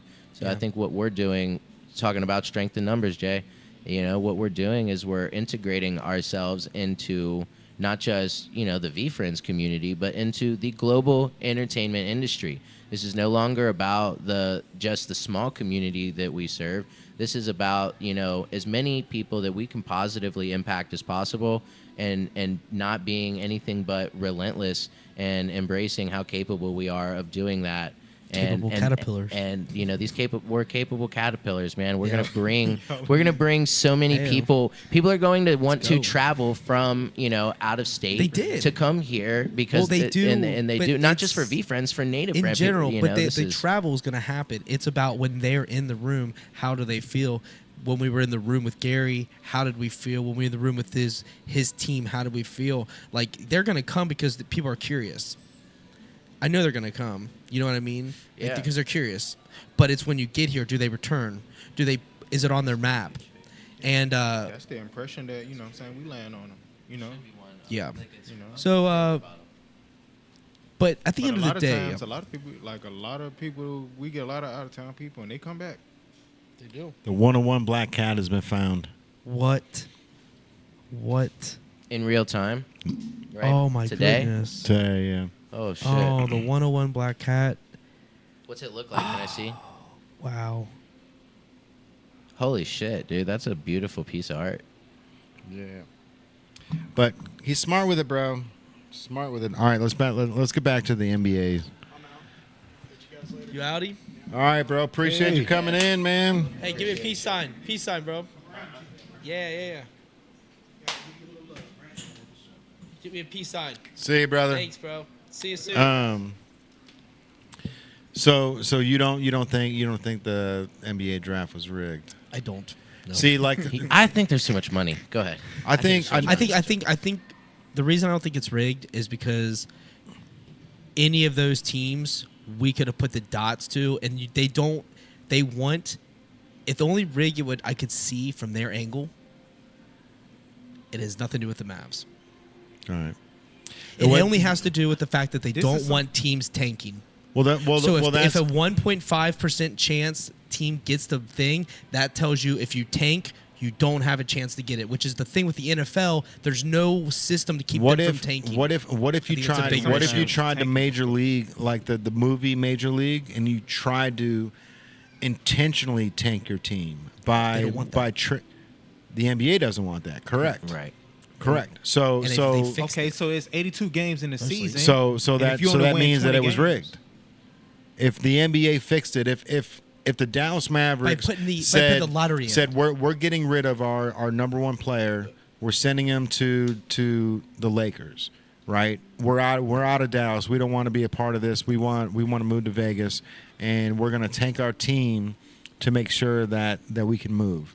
And then the NBA goes, But not because of the situation, because of the lottery in general. When they put the lottery in place, that removed tanking as a motivation to do it. Because the NFL, if you tank, you get the best player no Jay. matter what. right. Jay, It just happens. This one, the balls decide who gets the pick. Now, who you give the team to in that case, that's right, but I'm not saying the Dallas Mavericks wanted the number one pick. I'm saying the course they Dallas do. Mavericks tanked their team because they want to move to Vegas so that they can have that arena that has gambling there, where if the team's losing, They you trying to can get some go money. out to the they trying to sell tickets in the get some lobby and you can. So you just punished them. So you I mean, just look, punished you them. got and on you've top got. of that, I heard So you just punished I heard them. another. I That's heard, what you're saying. Yeah, you're like no, you guys, You you gotta guys, get Cooper No, Flag you guys, instead. no, everything you guys he's saying think is you're going to conspiracy. But look, close the. That's going to come I back see on what the you're NBA saying. if you get rid of the Dallas Mavericks and then move to Vegas, right? So and, okay. and we would rather have you stay in Dallas, Okay, I see what and you're then saying. we build a team in Vegas because it's going to make us more money than you leaving Dallas and then pissing off that all the entire Dallas people, state. because There it Texas is. is a I big see what ass you're state. saying. Texas There is it big is. as hell. So the light bulb went on. I see what There you're it saying. is. So it's a battle between the so they NBA go and the so they go. Mavs. You're trying No one to else. you're trying to tank your team. Here's the number But- one player. Okay, yeah. But I But also, the lottery was supposed to fix tanking in the first place because the NBA is like, we have to stop that. The Right, NFL but why- is a but why- problem. but why It's did- the Bears tank? They were trying to listen, play quarterback. all right, with Luka, Right. I heard. That's okay, with Caleb Williams. One reason why I heard now, and this ain't no disrespect to Luka, but one of the reasons why I heard they got rid of Luka was because they said you know how like you supposed to work out, all that. He doesn't even They even say don't do it. JJ Redick They say even he don't do said it. something after he went to the Lakers. JJ Redick fucking blamed them losing on him being out of shape. See? Oh man. Well, See, that's why and they said they that's- got rid of him in the first place. Yes. Yeah. But now it's making the GM look good with this pick. Everyone's not like it. It is a weird thing. That's the thing. I'm telling you, bro. I'm telling you. There's Lady that was Mandy Pants in the chat. NBA going. You're not going anywhere. You Adam think Silver? you think that you can just trade your best player and then fuck us over? Texas. Is Here's a the big next ass best state, though. player. You gotta have. a You guys got basketball team in another Texas. fives in Dallas. If you don't, Good get- luck. If He's you don't good, have too. Dallas, what He's you gonna got? kill No, it. I know. You got I Cooper know. Flag. It's that's the thing is that he's not even. I mean, he might be a long term player, man. The way his For build. sure. He So- looks better than Christian Leitner. He looks better than Who y'all talking about? Pat Cooper Berry. Flag. Oh, Cooper Pat Flag. Berry. Hey, the Yeah. guy. Hey, look. Pat Cooper Berry, Flag, the nobody Pat that Berry. the, The the kid- nobody that can jump from the free Yeah. throw the line. kid got some game. Yeah, that's Cooper true. Flag. Yeah. Lady the kid Mandy got some Pants game. is in the chat. Hey, Lady Mandy Pants, what's going on? Lady Mandy Pants. We got to meet her in Ohio. The cat is in stunning. Grove She's City. watching. Yeah, That's super dope. that's cool. Yeah, Cooper Flag. Yeah, the kid got some game. He do remind me of Christian Leitner. They apparently like he from like Maine. I don't know much about Maine, but they Easy living in Maine, I hear. They call his nickname Weather's was nice. the main event. Oh, that's tight. I'm here for that. But yeah, I'm with Yeah, the you kid got though, some Jay. game, As though. far I as wanna it being rigged, now I don't have as much insider information but when you I think you put it best, like the money right at the end there. Yeah, it's money. There's too much money involved. This is not going to be people are not going to risk that many millions, in some cases billions, over the course of a period of time, right, on luck. They're going to do their best to use what powers they have to position themselves to fucking win And there's going to be people who like take L's sometimes because they know their W's coming later. Right. Yeah, you know how much easier it would be to sell a franchise in Las Vegas than it would be to sell a franchise in Dallas. Oh yeah. You know what I mean? Like, Oh, yeah. hey, No comparison. But you guys don't get to leave your state and just choose that you want to be in Vegas. They trying to You bring know a what I lot of mean? sports Like- They could have teams tried in to make it Vegas, happen though. They had some opportunity because They they got the they front. do with the expansion, but I think they want to add teams. It still has not to be move teams. right. Add Exactly. teams, not move teams. That So the Mavs it's got to can't be take it's in got to there. be more profitable for the NBA. They can't lose a team to gain a team. But think about like the Baltimore Ravens. They weren't always in the Baltimore Ravens. You know, I mean, they were the Colts. You know, they were the Baltimore Colts. Like there was a whole thing. It's not like the Ravens were always there. So they did move teams, and teams moved other places. It was in Cleveland. So like there was movement that happened. It happened before. So it's right, not like it's not that and, it's it- unheard and of. it's not Jay. like, and I guarantee you, it's when the teams move.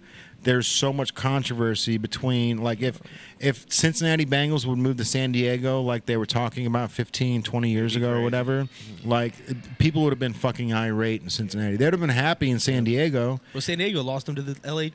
That's what I'm saying. And it's just like when a It's not far, but it's still a move. when a city Yeah, but loses they- the they can team, travel. there's so much turmoil that It'll take that long. that and as an owner of the NBA, I would rather say you're not going anywhere.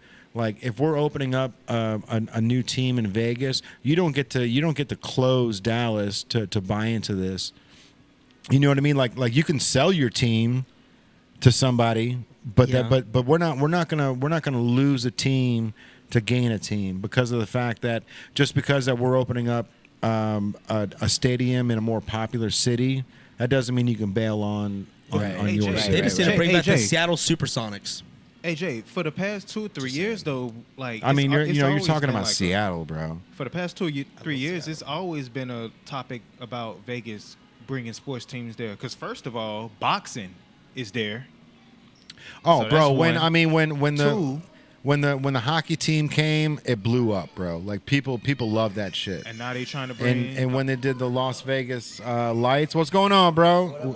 When yeah, man, I appreciate you. I like that Tupac shirt, bro. It's fire. so you got boxing. Wow. All right, they got the the Las Vegas Raiders. I heard they trying to bring a soccer team there too, and an NBA team. So you already know what it's about. Vegas has Like, everything. I mean, They've already got a soccer team, right? The Las Vegas Lights, or is that? Yeah, they trying. You know what's I think Lights is the soccer team. Why doesn't Cincinnati have NBA here? Why is They we're used to. very NFL Cincinnati driven? Royals. Yeah, Cincinnati that's Oscar Royals. Robertson, and he's like one of the greatest of all time. What happened to the NBA's attention that they decided, because we're talking different cities, we're talking the revenue generated by cities and the impact the city has by not having a team associated with I them mean, in these different they sport- played at in the these different Cincinnati sports. Gardens, which is gone now. It was an older stadium that wasn't even. It definitely wasn't like NBA material. That's Okay. for sure. But they could be playing down at U.S. Becker. Heritage Center. Center, Is yeah. that what it's called now? They could be playing down there, but I don't know if it's got. If the NBA has the same schedule as hockey, not NHL but IHL. Oh well, Like, yeah, the okay. hockey players are now the NBA players are now. It's just like the same. Yeah. But But they do it in Chicago, like the United Center, the Blackhawks and the Bulls play there, and they lay the fucking floor over the ice. Interesting. That's crazy. that's crazy. Yeah. You can't feel it, or I wonder if it's really cool. I don't know, man. It's interesting Yeah, that's because you kinda can wild. feel like when you walk into an ice rink. Oh, yeah. the feeling is just unmatched. Yeah. For real. It's rare. Oh, it's crazy. It's rare. I know. I We used only to go to the recently did hockey that games last at year. UK. That was like so much fun. Dude, the midnight games. Living in Tampa, if like I'm the best kept secret. If you live in Florida or especially Tampa, Yeah. go to the Tampa Bay Lightning games because that's where all the girls are, bro. They go in groups, and like the hockey games are the only place where you can dress up. Because when it comes to Tampa, it's always hot. Everyone's always wearing t-shirts or tank tops and shorts and sandals. You know what I mean? Like if it goes below 70 in Florida, the people that live there are in scarves and jackets because of the fact that you never get that. So, like, if you can go to a hockey game on a Friday night in the middle of summertime, and the girls can wear the jackets, they can wear the cute shit, like, they go out, bro. It's better than a nightclub. Like, you will find prettier girls and at a more established place where you can just be there with your friends and hang out than a club. It's the smartest move, dude. I got family down in Tampa. He's not lying. Yeah, that or Publix, bro. You go to a Publix grocery store, and like those bougie motherfuckers, bro. Like they do like Publix, which we've got a Publix opening in Alexandria down here. I went to Tampa. Yeah. Went up to Disney. Oh, nice, dude. Yeah, I'm familiar with Zephyr Hills. But Publix, like, they'll do wine tastings and cheese trays on Fridays. Oh, wow, that's nice. Yeah, just like you'll be walking around, just like it's like Whole Foods, but If personal touch. But if Whole Foods was Kroger, it's like Okay, I'm following you. So- Just so community driven. it's just a huge grocery store, but everything in there is healthy or bougie like Whole Foods is. Okay. See, I'm a classic man. If it's not Kroger's, I lived in Florida for a while. It was Winn-Dixie. Yeah, yeah. You know what, man? I'm kind of hooked. I'm kind of hooked on Myers, bro. Myers got that heat, Dude, and they closed a good bit of them down, but Myers has only gotten, the ones that they did keep open, they've only gotten better over the years. Myers has that heat, bro. You can find some good food there for sure. We were looking for Pass the box to the left. the hand blaster side. boxes at Meijer because there was rumors that they were at Target at Meijer, which I don't know if we actually got that information because do people were looking there? I mean, it wasn't Yeah, it was on the map, but No, I talked to a couple of the VeeFriends people, and they were like, no, and I was like, oh, it's just people in the community trying to steer us in the wrong direction so That's all they it can hit GameStop before Yeah. we do. Well, we hit them before a lot of people did. I mean, we were right there on the battlefront. Yep. It was fun, bro. I had a great time. Yeah, that was for a sure. fun day because we got in the car because we had a Charlie with us, and we went on a mission. We went all out to Florence. We went to Fort Wright, and then we amazing. made our way to Kenwood Mall, where we got in there, and they had the blaster boxes sitting right there, and they were just all curious about what these VeeFriends, all these calls, what's going on, and that was the guy was like, I don't got FOMO, but he still asked questions. Yeah. You know what I mean? Yeah. I think there's some FOMO in there. my What friend. about that one dude at the first place where we walked in and he was like, "We've got him, but we're saving him for the people that called." Oh yeah, And yeah. and I was awkward. like, really, dude? Like you guys are allowed to hold them for people for 24 hours? Which they were not allowed. They're not allowed. Correct. And then we walked out, and then I was like, you know what? Let me go back and talk to the dude.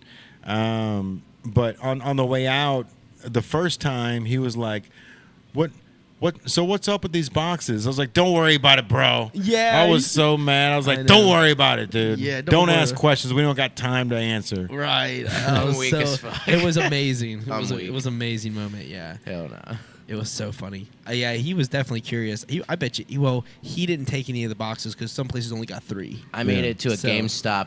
They didn't get any hobby boxes. They had They don't get. No, four they're- blaster boxes. get no That was their hobbies. total stock was 4 blaster boxes, 1 per customer. I had a buddy who came in with me, and I was like, "Do you want me to give you the money for this, or do you want me to keep these? And if we get a hit and sell them?" He was like, "Just fucking keep them, bro. If we get something, break me off later." And we did get a small little hit, so I'm gonna throw them. But I'm really excited. Tomorrow is shipping day.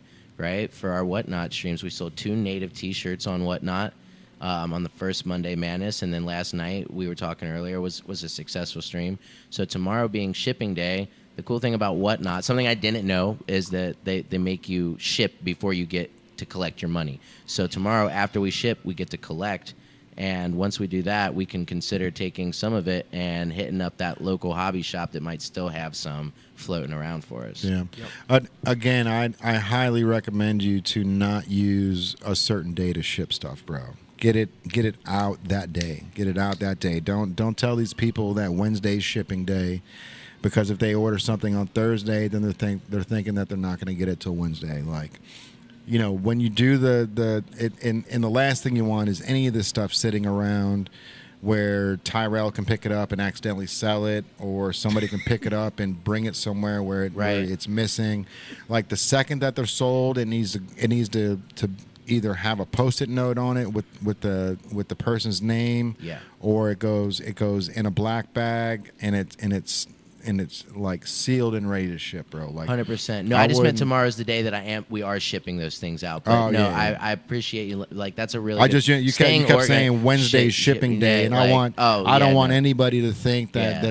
that I'm using one day to ship, because like the mentality is like you buy it, it's going to be in the mail within 30 minutes. Heard. So Yeah, and to maintain the ratings on whatnot, it's got to be within 48 hours. It's a really important average to maintain. But I love the fact that we can ship right out of here, so you can slap a label on it Yeah, and have literally. it out by the end of the shift. When you walk out of the strip. yeah, we've got mailboxes that we can just drop them right into too. We don't have to go to the mail room or the USPS. We can just drop them off right here. So everything's super quick. Same day, get them in, get them Same out. day. That's the beauty of it. So, what is the talks on? We're talking about getting vending machines. Where are we at with some vending machine talk? We're definitely.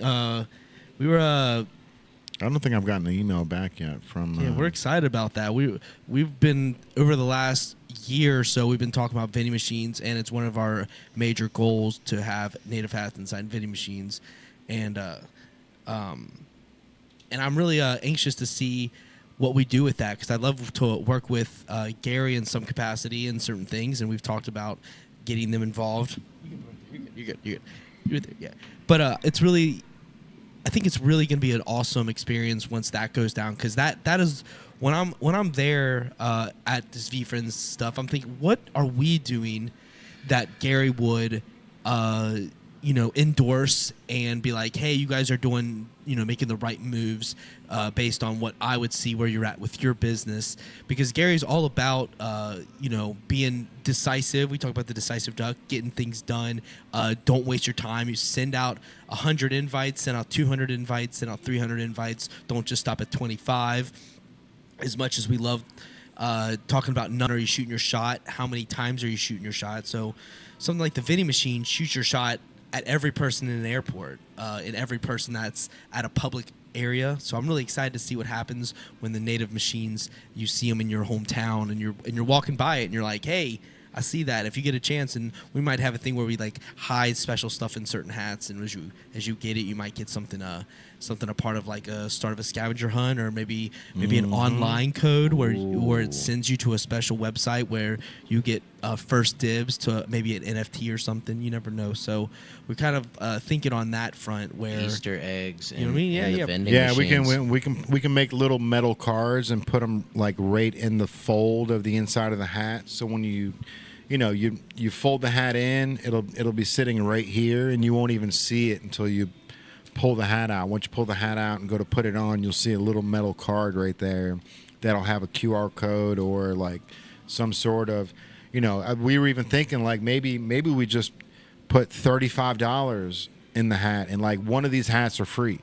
You know what I mean? Like We could do that. like boom, you put your $35 in, you get the hat, you pull it out, and there's just $35 just tucked away right here.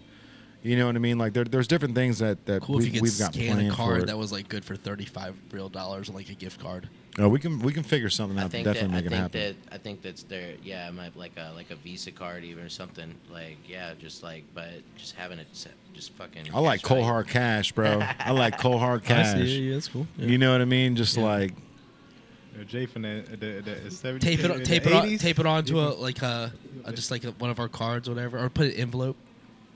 I'm just No, fold he's it not. up, He's bro. folding Just it up tri- and tucking triple- it, bro. Triple fold it right there. Well, just, hey. just tucked in. You know the grassroots caps have like the hidden stash in the front. Yeah, They're yeah. kind of obnoxious for hiding spots for the way they are, but maybe just like a nice little side. If you could get like a little sew-in side stash to slip cash. I just think of it as the finding golden ticket. Yeah, Finding yeah. the golden ticket. Yep, That's yep. kind of like my thinking The on Willy this is Wonka. finding the golden ticket. So when you open the hat, rather than get cold hard cash and being like, I mean, I love that idea, but having like just something inside it, maybe having cash, or maybe something like you open it, you're like, hey, you're invited to this. Scan the QR to go here, and then there's Two round trip tickets to Cincinnati for a Reds game. straight up Golden ticket. Golden ticket. Yeah, and they find it. 2 Reds tickets, 2 plane tickets. Boom. Yeah, and we make sure we get them in Chicago so they know they're gonna, and we make it so it's a Cubs Chicago Reds game, and then they're going for their team anyways. Oh, dude, collaborating with the airports on the With tickets, the Reds and the Cubs, on like and the plane, collaborating with the stadiums It's like a and rivalry game. My bad, so bro. so hat machines Yeah. in the stadiums, right? Hat machines in the stadiums. No, Couldn't do it. couldn't do it. Okay, couldn't do it. I ain't know the Reds and the Cubs was like rivalry. Same division. Yeah. You didn't know I'm the Reds still- and the I'm Cubs still- are rivalry? Nah, I'm still learning. Yeah, about same baseball, bro. same division. Yeah, I'm That's still- mostly what it is, but really the Cubs, it's the Cardinals that are like everyone's big like rivals, because the Cardinals were always so good, the St. Louis Cardinals. So that's really what everyone. Well, the division's changed now, but the Brewers, Yeah. but in like the capacity of who's in first place a lot. But the Cardinals are always the ones that I was stressed about. I was never that one year with the Cubs, they were really good, but most of the time it's the Cardinals that the Reds or the Pirates. I thought Oh, it was- the Pirates. Yeah, that's okay. Oh, Yeah, the Pirates. see, Actually, yeah. if really come down to it, it's I know this about Cincy and Pittsburgh in Pittsburgh, general. Just yeah. Cincinnati just don't. We just don't. Hey, Which Hey, is hey, funny I ain't because there's gonna lie, a it's some bunch of cool-ass Pittsburgh fans Pittsburgh- right here. It's some cool ass Pittsburgh people though. There are, but it's like the teams and the colors. It's and- just within the sports. yeah, the Pittsburgh Penguins, the Steelers, and the Pirates all have the same color. I love it. That's so smart, crazy. dude. So dope. 'Cause this is Black and yellow, black and yellow, black and yellow. Shout out Yeah. Wiz. Yeah. Pittsburgh Pirates, fucking Pittsburgh Penguins, and the Cool- Pittsburgh some Steelers, cool bro. All Pittsburgh black and girls, yellow. man. Hard. Hard. That's going hard for your city, bro. Hard, you know what I mean? bro. Like we've got red, we've got orange and black, and then we've got orange and blue. Yeah. It's all dope. You know what I mean? It's cool because we can wear different shit. That's what we should. But do. if we was just should go- black, if we that's was what- black and red all around, or just black and orange all It'd be around, hard as shit, Hard. bro. we should go to. Hard. We should go to an FC game. We need to go to an FC game. that'd We be definitely need to go to an crazy. FC basketball game because Deuces actually Well, I does did- does the announcing for it. So he's got just That, how oh, Deuces does soccer? the. UC basketball. UC. Yeah, you. Yeah. FC. I'm talking about FC soccer. Oh, Yeah. you said I FC. said- yeah, my bad, bro. Oh, I said thought you said UC. Yeah, I've been hearing But Deuces a lot is about at FC. UC though. He be at UC too, though. He's a UC. Like Shit, we could do that too. with a student section, just like he's with the Reds. But the Reds, he's like on the Lord. He in jumbotron for the student 7th inning section? stretch. You Yeah. know, Lord, Yeah, they he's probably killing it there, acting bro. The crazy. background on his like Instagram, like, Mhm. dude, he's like in the thick of things. Like they love him there. Yeah. We need, yeah. Yeah, he's we killing need it. to get floor seats to a UC basketball game, bro, That'd be for wild. sure. Shout out to Yeah, Deuces. that'd be live. Shout out Deuce, Deuces. man. Definitely, he's got a lot of cool ideas that we were talking on. He's got some big. That was plans. actually I sent Gary V the video that they did. Oh, did you? Yeah, That's cool. yeah. I figured it was. It's like a 7-minute video, but 3.5 minutes is like his music video, so it's only 3.5 minutes of like me talking. So it's like it gets a good video, good view of the store and the whole nine. So it's like all right, Fire. Yeah, that's a great. It is a great representation of everything. yeah. Yeah, I mean, definitely we're very relevant in that community, and I think that is a leverage point for us in other communities, because I think as VeeFriends grows, other communities are going to recognize that, and since we've got a cool in and we're really close with these certain members of the team and the community, like Snake Jake, like shout out to Snake Jake, man. Dude, Jake the Snake, dude. Putting Brave Dude. Blink in the collection of the people for us He's doing it right now. in real time, Real time. making this character unique and sought after. Yeah, he's for sure. For sure. But it's just like the thing about the community is it's so hands-on. The influence of like Ann Bag. I wish she was at the event. I wish she had been. I went to Yeah. follow Ann Bag and realized that her and I were both already following each other. So I definitely am going to tap. I'm going to Yeah, get in the yeah, yeah. Ann Bag. She was following all the members. She was she's like she was, fucking she's dope. She's in the like community. Yeah. She's super involved. And she wasn't really doing anything. She knew how to make content, I suppose, in the case, but she wasn't really promoting herself on any front. She just got talent. She was just holding back, and she's like, "Oh, this is my chance to show my talents off." And before you know it, Ann Bag's content is top tier. So like that girl's doing voiceovers on things, funny ideas that are relevant to the VeeFriends, and her website is so in depth. I was looking through all the data that she was presenting, and like how many of each refractors and all that stuff, and I'm like, man, the research that she's getting, that she's being allowed to get, is good. Kudos to her. Because the amount of promotion that Gary's putting this under, he's definitely got Ann Bag in his bag. 100%. You know what I mean? He's got Ann Bag in his bag. He's like, you know what? This person is an outside person, but she's a sweet girl. She's a passionate one. We're going to put her on the line. And then you got Snake Jake, Whiskey Jack, and all these other people that are ripping, and they're big in the community, and they're being put on the reels on VeeFriends and VeeFriends cards. And Gary V's even sharing them, and he's got Whiskey Jack pulling these cards. He's got Snake Jake pulling that Erupt card. And I mean, Snake Jake drove all the way from his city, which is 9 hours away, to the VeeFriends event this weekend just to hand deliver the card. I cannot believe he did that. To hand deliver a card, Bro. that's a cool move. How did I miss this today, man? What's up? A statement from Bob Castellini, principal owner and managing partner of the Cincinnati Reds. On behalf of the Reds and our generation of loyal fans, we are thankful for the decision of Commissioner Manfred and Major League Baseball regarding the removal of Pete Rose from the permanently ineligible list. They should have been. Pete is one of the greatest players in baseball history, and Reds country will continue to celebrate him as we always have. We are especially happy for the Rose family to receive this news and what decision could mean for them and all of Pete's fans. Bro, are you... That's disgusting. You're telling me that you waited until this man died Okay, you to said it's- hey, get look, him we to can get talk about him this. eligible for the Hall of Fame? We can talk about it now. I just want to make I sure said we're on that the same page. to a random. That That's. I've got I'm feeling some type goosebumps of right way, too. now of Me too. Like I literally, this is. Rest in peace, Pete Rose.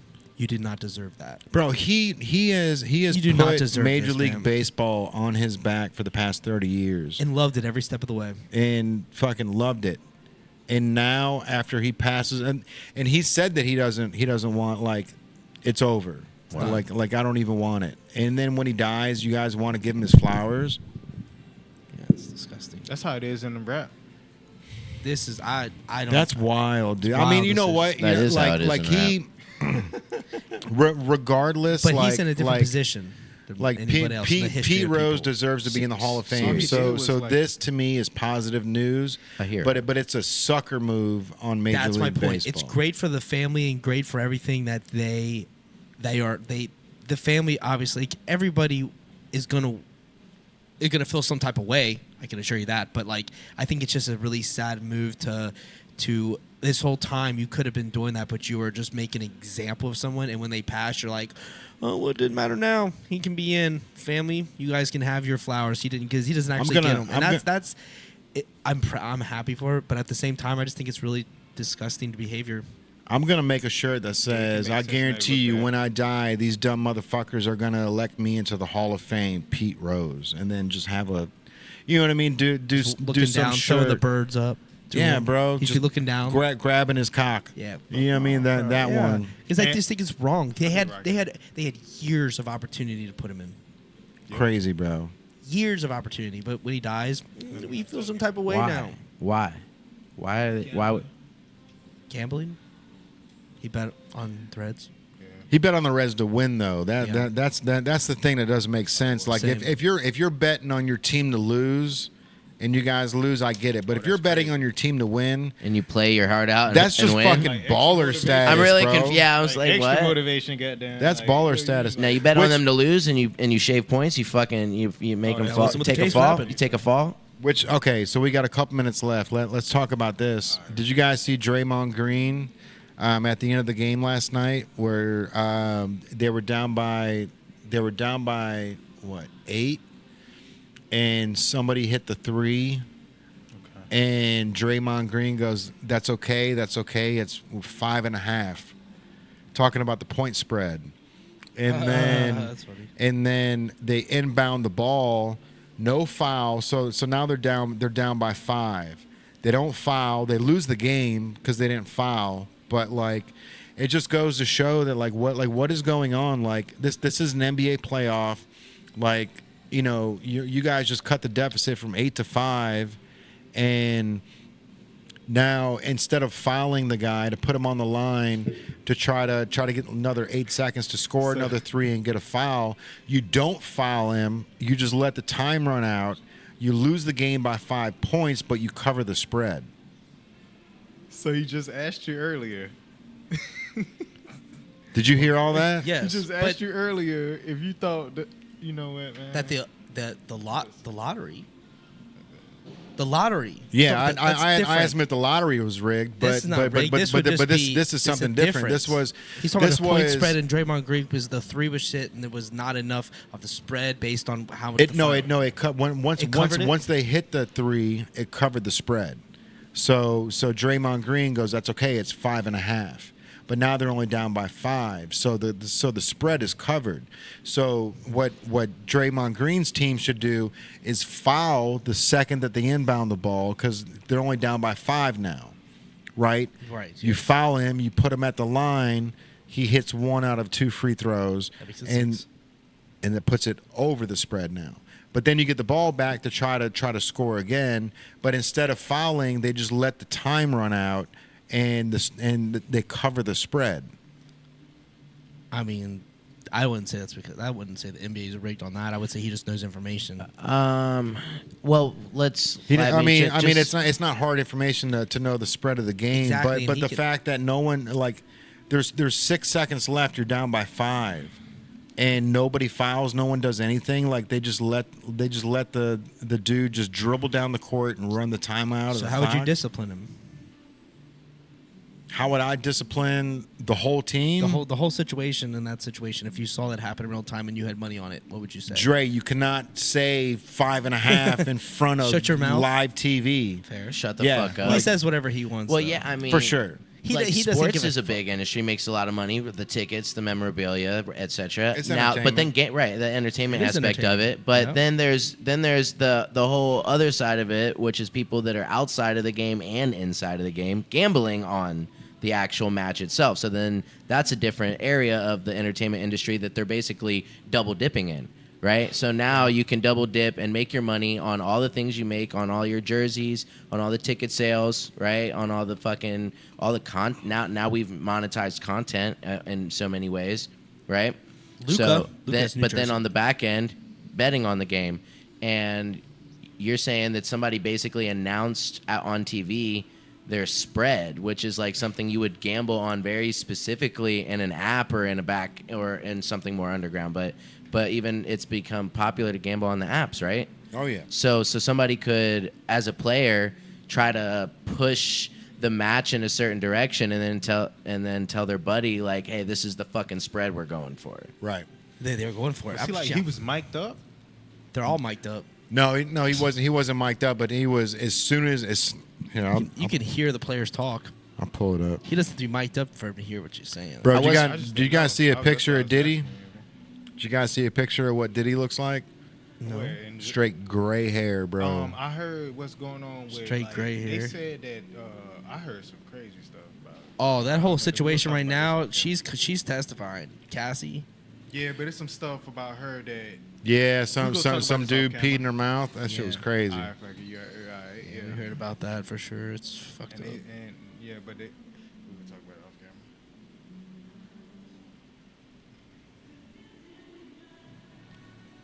Y'all ever seen the movie Project X? Yeah.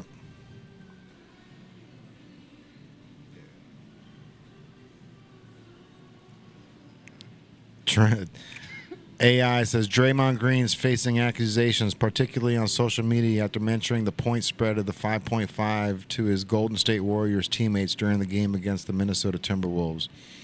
Specifically, ESPN footage shows Green reportedly making a gesture towards his teammates, mouthing the words, "Spread is 5.5." All these videos are fucking too long. It's only like a 8-second video. There it is, 8-second video. I mean, I understand that things get rigged and stuff to a degree because of that, but like a situation like He that. even does this. He even goes 5.5. To what degree is what we're getting at here? To what degree? I'm with Jay, man. I'm with Jay on this one. I think every sport is rigged. I think they're all rigged to a certain degree because I'm talking about players. even from, Is it getting out of hand? I'm talking about even from middle school. The NFL has it out of hand. NFL's The out of hand. NFL's out of hand, dude. They're the ones that will just want to dictate things so badly because they even came out and told us that it's an entertainment league. Like wrestling. It's Yeah. definitely They compared it to WWE. It's an entertainment. They compare themselves to WWE. That is wild. They Bold. said much like Bold as WWE. fuck. Yeah. I mean, WWE are it's actors an with entertainment. athletics involved. That's wild. Where the NFL is real athletics, but when they want to shift it through if they want to call holding on every call, every play, they can, because every play someone's holding somebody. For sure. So if they want to control the game, they control the speed. That's up to The the NBA's they can do a foul on every single run down the court. They can say someone's pulling on someone. They can Traveling, right? Yeah, traveling doesn't happen all that much. Yeah, no, Otherwise, traveling otherwise happens a you'd lot. hear James Harden get it more often. Yeah, traveling LeBron. happens a lot. LeBron, they talk about LeBron. He do be Travel, yeah. No disrespect, LeBron. If you Yeah, he does. But he like- No does that. disrespect. Fuck that, dude. Jay go off. He's Jay's about to get you, bro. Here's LeBron after getting hit. He's like, Look, man. Hey, I saw a video. LeBron gets hit, and then he's like, is This anyone was- paying You done attention? fucked up, Curtis. I saw that video. I You saw that showed it to video. me. That shit was crazy, but y'all bro. ain't about that. No, hey, look, LeBron, you see this video? Hey, look, no disrespect, bro. We just you funny. cracking Jay jokes, says bro. he's the That's all we biggest doing. fucking We baby just in the cracking league. jokes. He is And the I'm- biggest baby in the league. Hell, I need to see it. LeBron, I need like, to. bro, I he need to go see this crazy. video. I need to see him peek through his fingers. Like, If LeBron, no, are they watching It's, me? oh, it's I embarrassing. can't say that shit because Like, if did LeBron go to the YMCA right now, and even if it's like dudes that played in college and he hoop with them, he'll shut the gym down. I like, bro. So I'm not saying, you know, Embarrassing, bro. it was funny though. Uh. Hey, that was funny. He got caught with his hand in the cookie jar, bro. That was the cameraman. The cameraman was on his No. own secret mission. I cannot I- even wrap my head I around. can't. Let me I see can't it. stand The- every time The he's cameraman zoomed in on that shit. he's Like, grabbing like, his. LeBron's always grabbing the back of his head like cameraman his zoomed brains. in on that shit. Let me see. Yeah, that's the cameraman, bro. Show the camera afterwards, Alright. bro. Entertainment industry. That's what it is. He literally peeks to see if anyone's watching. Oh man. I wish he would. For his sake, I wish he would have Funny as just hell, like yo. just brushed it off right then. But no, he tried to go He back don't- to it. but He broke character. He tried to go Bro, back. y'all don't understand. The cameraman is the one that's like, he don't know the cameraman was go zoom in on Right. that shit. So like, he just like, you feel me? The cameraman, bro. I didn't even see the play before. Who they was playing that night? Whichever team they was playing that night, the cameraman was on the other team, and he was like, zzz. I feel like I This never shit, get your man. input on him. What's your Oh, thoughts? he's a What's your thoughts clown, on bro. LeBron?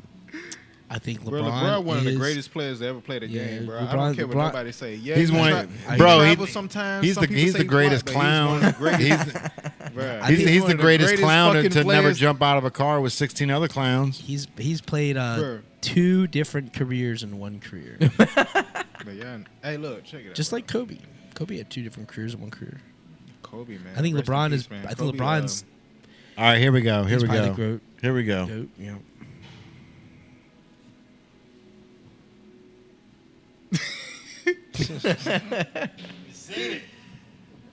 Oh, he went back. It's the way he went back to it. I'm telling, bro. It's like I feel like it's like this in every level in sports. When I was in high school, bro, this is what I did.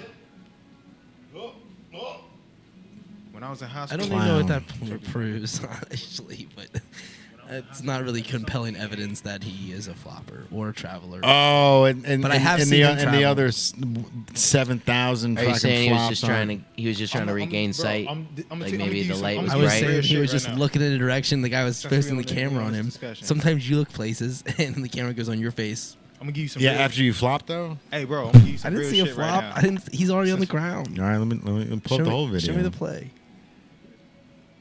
Did he not get hit and pretend to get I hit? don't hate this. Does he always do that? This is one I thing don't I know. Did it appreciate happen? about you He is don't that always do you that. like a good source. You know, you're like I want all the information. Let me make my opinion. Yeah. I can I'm give a y'all- patgive panda. If y'all want You to gotta listen, be. I'll give y'all I'm some a real shit patient right panda now. right there. You see that? Okay. Let's Well, see y'all it. want, Fucking I ain't gonna get clown, it. I'll dude. say this shit Let me see the myself. play. He jumped to the ground. Okay. He literally pulls his feet off the ground and falls. Like how a baby would do, like when you go to grab a baby and the baby's like see. and then falls. Hey, like Jay, that's the shit that I he ain't gonna lie did. to you, Jay. All right, so look, this is how I know that this shit happens in every level, He or at least from the basketball standpoint, it happens in every level, right? does get hit though. Okay. I was in high school. We had a summer league game, and That's a we was hit. playing a team from out of town, right? We was down 1. They had to take. They was in a penalty. You feel me? So that means like, 1-1. Yeah. They had to take the ball. Hold on. Let me rethink this. They had to take the We ball. had to take the ball out. We had to take the ball out. It was a dude up next to me. So like, say you playing defense, right? Yeah. So the dude bumped shoulders with me. As soon as he bumped shoulders with me, I did this. And then like when dude like hit the ball, cause like when they take the ball, some people like do that. So he did that. I was like, They I got did locked. that shit. The ref called foul. Got locked up. I went straight to the free throw line, knocked him down. And we ended All up right. winning the game. All I'm right. trying to tell you, I Kurt swear to flop. God, but I know the game. Yeah, I flopped that game. Did you I mean, look, bro, look. But that Doing was it, that was because I knew we was trying to get the win. doing I'm it, not a- doing it with fucking I'm not a 8 seconds left in the game is one thing, right? Yeah. Doing it in the first quarter, the second quarter, the third quarter, like just flopping It's when just like- when you're 6'8" and you're But that's how you I got know you that- got that shoulders shit is- like a helicopter, It's bro. your Like default emoji. I had, rare. But I- see, that's what I'm saying. He ain't no telling, because we gotta. In order to understand what was going on with that, you gotta understand what was going on in the game. Like Here. what quarter it was, how much time was on the clock, if they was up or down. I wanna That's probably why he did that shit. I wanna That's what make it know funny. this. I wanna know this. That's I what wanna make it so know. funny. Like, I want to know how well LeBron would have played against the 1996 Detroit Pistons. he would have No, not even the 96 Pistons. We're talking 92 Pistons. He would When have balled. you think he would have balled? Hell yeah. You think he would have balled? They would have been fouling the shit out of him, but he still would have been scoring. Yeah, he's bigger than all of them. He too I strong. know, I know he's bigger than all of them, but do you think like this, different level of the athlete. Pistons were choking people So he's a different at that level of point? athlete. You know what I mean? Do you think he would have been LaFlop, or do you think he would have played hard Flopping would've- wasn't in the ain't no- culture. ain't The no culture of flopping has happened more recently because of him? Because of the change Well, of not hand because of checking. him. Because It's of just- him, Because hand bro. checking Because of him. stopped. LeBron's been You know what it's LeBron's really been because- flopping No, it has for nothing to do with hey, the you know what it's 15 really- Hand years. checking has You know what it's started really that, because Jay. of? You know that. No, Hand checking Hey, changed Jay. the whole game. LeBron was the one that started the fucking flop 15 Nah, but you years know ago. what- you know what and it now is. and now Disagree. everybody does it because they see that LeBron gets away with it, bro. Other players Hey, have this is- flopped in the this is history, my but conspiracy. he's just the biggest name. No, bro. No, we're You gonna. think he started the flop? We're Hell no. 100%, bro. Nah, I can't agree with that, 100. bro. I ain't can't gonna agree lie. Bro, with there that, was dude. I can't. he's Hey, look, ruined the 100. game of basketball. There's articles No on, way. on how You- he's you know ruined what the I game of believe? basketball because of how much he flops and how the game in the 90s and the game now are two totally different games, bro. But you want me to tell like you I, what like I I, think I grew up watching that, like- the Bulls and the Pistons, Yeah, yeah, right? sure, yeah. Like I grew up watching like Jordan getting choked Mm-hmm. as he's going to the line. Instead of someone going for the ball, they grab him by his throat and pull him down. What does Jordan do? He gets up and nails the 2 free throws. He doesn't fall on the ground, Hey, roll Jordan punched a around, couple and do all this motherfuckers, though. dumb shit that LeBron does, bro. No, like, but- and it was like people were bleeding on the fucking court, bro. Schoolyard shit, man. You know what I It's a mean? Like fucking sport. like Horace Grant, like he got an elbow to the face. He was the one that wore those plastic goggles. Got an elbow to the face during a Celtics game, bro. Blood all over his jersey. What did he do? He went to the free throw line and put them both down, bro. I But think the NFL has changed as I well. think so the I think malice it's a in the whole palace. sports That's thing. hard. Hey, hold on, bro. I Let think me it's- let me talk this. Yeah, Hold on, bro. yeah. That's strong. I think the malice in the palace really started that though, to where like they washed down the game. Because when Indiana Detroit, and when they got in that huge fight with Ron Artest and all that. Oh, yeah, in the I think when stands. that happened, Yeah. it changed everything. Like, come on, bro. They suspended people for like 30 games and shit. It was crazy. That's I mean, true. we talking about like That was a very players impactful was moment. running out in the stands fighting like fans and shit. I just look at it from a rule change and hand checking. Because when you take hand checking out, then you have to find other ways to get fouls. Hand checking ain't no big deal. It was a big you deal. You can get past hand checking. It took them a while. Hand checking Bro, ain't no big deal. that affected like 3 seasons worth, bro. Hand checking ain't no big deal, bro. I think it is. No, it's not. Maybe not to you, but to this I'm a point guards, hooper. to the doesn't matter who's a hooper. Hand checking affects Well, the game. I've been on the court, so I know Bro, what it's Allen really Iverson I miss being benefited on the from court. that. Like. I've really They been all on the court, benefited though. from hand checking. So like I know what it's like. Foul and all that shit. I know what it's like. But flopping, I think, has been a thing for. In basketball, if a dude put his hands on you on defense, you can put your hands on him and move his hand out the way. You can do that. Chris Paul do it all the time. He does. Yes. Watch his highlights. It's very easy. Harden does it too. If I got the Harden ball does the and same you thing. playing defense on me and you want to reach in, right? Act like you reaching in. Yep. You gonna move it out the way. Yeah, Move it out I'll the move way. it out the way and I'll blow right past you. Or you put your hand in and I go to shoot, and you foul me, and you don't get to choose that. You were just trying to block. What they really like, what I it think really it be is. is like, you know, when the fouls and stuff, like, you know, it's the same way on the park. Like You what feel do me? Dude, go to the rack. Oh, you fouled me. I ain't foul you. Next thing you know, it's an argument. You feel me? Like, Well, the refs break that up. But what do you think about but the then Shaq? but that's what I'm saying. But when Hack-a-Shack. when you out in on the street, it ain't no refs. Right, but I'm talking about So an now NBA game. it's real. Like it's some real shit. But we're not now. talking about street ball because there's no But flop in see, there. some people I go to mean- the court and they had that same Mentality mindset. because as they Yeah, play it's the mind. game. It's And that's what I'm mindset, saying. man. It's We a talking sport. about the Pistons. It's a sport. The Pistons were brutal. Exactly. I know. So the Pistons and then the Malice in the Palace. You get what I'm saying? You following me? Yeah, with you. And I think that's what started all this. And they changed the rules. They like, yeah, we can't. They did have change this. the rules, You yeah. feel me? So that's all I'm saying. They definitely changed the rules, but I think that there is a generational change that has caused a lot of this as well, beyond the rules. Well, and beyond, the because Malice the in the Palace NFL, happened- the NFL's not as, The Malice in the, The Palace athletes happened are in better. 2004. but you can't Malice- touch a quarterback. The Malice in the Palace happened Protect in 2000 those. because people, because with that concussions, But my point is, you're protecting the quarterbacks. Quarterbacks can fake slide and then slide and do all and they sorts of get shit. cracked. And Not always. The college ranks had to change a fake. They changed the rules. You can't fake slide in college football anymore. Because fake slide. yeah, because Notre Dame's quarterback pretended to give himself up and didn't, and kept running. And they're like, He got cracked. no, the players stopped playing because they thought he slid. I mean, shit. It sounded like to me. It just sounded like he just kind of like found a. No, he faked it. You can't found touch a way him. to- He found a way to bend the rules. So Like, they he fixed. found- They he changed the slid rule. through the You can't cracks. fake. You can't fake anymore. They changed that rule this year. Damn, Look it up. I got you. Yeah, but it's just one of those things where the leagues adapt because people are changing, athletics are changing, participation trophies have changed, What you think sports about NIL, and man? athletics have changed. What you- NIL, I think NIL has helped people. For sure. I like it. I wish we had NIL back. I know. Man. Was Man, there? So a lot there of- was only 106 entries into the NBA draft this year. Did you hear that? Real quick. How many entries? 106. We gotta pick this up, bro. And how many they've got? It was the lowest that the NBA has ever had in the draft, but they're saying that that's because of the NIL. Like people aren't pressed to get to the NBA anymore. Because Like they you get don't money need elsewhere. to. Yeah, you you get. you might You get know, more. you can stay Get in more. college. You can get the college vagina, and then get the the couple $100,000 and still fucking hang out on college campus and be the dude. Yeah, and your Or you Instagram's can getting go blown up. Or you can go overseas and hooping is tax free. Right. Yeah. Right. Well, Yeah. and then you only make like $200,000 a year or something like that. There was that one kid that went to Ryle that went to overseas. Yeah, He might have been in your grade he's actually. a little older than me. Damn, what was his name? Justin. Yeah, he said I used to tease him when because he was good friends with my buddy Rob Corey. Justin Dolman. Yeah, he was good friends with Rob's little brother, and he was like, "Yeah, Jay used to always pick on me." I was like, "What? Like I don't pick on people, bro."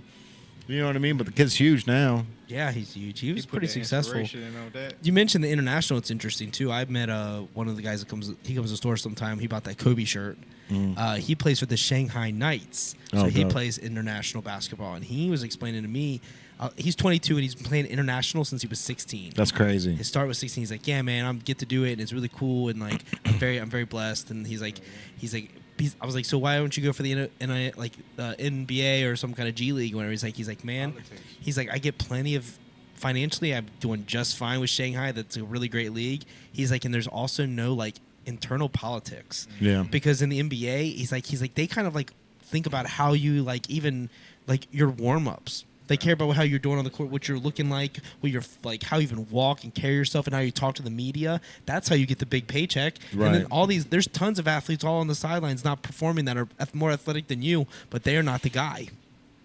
They're not the guy. I know You make enough shots to get away. You can go 13 for 21 and be just fine. They can go 15 for 21, but you look better. You can You're hoop. this. You can hoop, but can you perform on and off the court? Media sometimes. He was explaining that whole thing. He's like, it was just easier for me just to go international, and I've made a great living this way. And I'm 22, and he's like everyone over there loves Allen Iverson. They love AI. Oh yeah. You know, they love He the coach. He like the Tupac. they love Yao Ming, but AI, he played over there. Oh, And then, dope. yeah. So it was one of those things. They love him. But he's like, he is literally like the highest level celebrity you can get there. That's dope. So he gets his love for sure. I know an older guy. He used to play at Trotwood, and he played in Argentina. He was getting paid $250,000, and he said it was tax free, and like he had a good time. He played over there for over 5 or 6 years or some shit like that. He got game. He told me he was on NBA Live. I could do $5 grand a 2003. week. Me too. I could live on $5 grand a week. He told me he was on NBA Live 2003. That's And fine. I thought he was It's a deal. bullshitting. He told me exactly because on there they ain't have his name or nothing listed, but they had his number, and he told me all that, and I looked it up. I was like, what the hell? And they gave as cold as he was, they gave him a rating of it's like 64. some shit like that. Yeah. Yeah, it was like that. I was like, what? Yeah, it'd be like that though. The hell? They only give the I'm like, highest bro. ratings to like the superstars. Man. Oh, yeah. And then it trickles down. But in that gym, that he go crazy. Name of the game? Yep. But then they give like players like super abilities, even though their stats aren't great. Like Jimmy Butler in one of the games, I think 2016 NBA 2K, his stats aren't the greatest. Like he's a good shoot, but his corner threes, every time it's a bucket. Yeah. Like it's just one of those things. Like me and my roommate discovered because we love we started calling Jimmy buckets. Like it was different players have like a sweet spot on the court. and That's it just just like it's a always bucket goes spot. in. It's always Okay. going in. Always going. No Man, matter his I had- stats or anything. Interesting. Yeah. Jimmy Buck. Yeah. I'm like, yeah. We're like changing cameras over here. Yeah. I played with a guy in Chicago. His name was Sean Harrington, and like this white this white That name dude. rings a bell. He was Talked about it. stellar in college. He never went to the NBA, I don't think, but like I grew up playing with him, and even in fucking 6th grade, bro, like this kid never missed, and it was like being a kid and seeing somebody that's got that talent, and like you think you're great at basketball, but then like you step on the court with somebody that just doesn't miss, like Steph Curry, especially when you're in fucking 6th grade, and you're just like, this is insane, dude. Like this kid's going to the NBA, like without question. And he went to Fighting Illini, so he was living in like Champaign, Illinois, played for them. I think during the championship he hit 7 threes. Yeah. But never made it to the NBA, bro. He just never made it past that like 6 foot, 6'1", 6'2", or whatever. Like, How but, tall like, was he?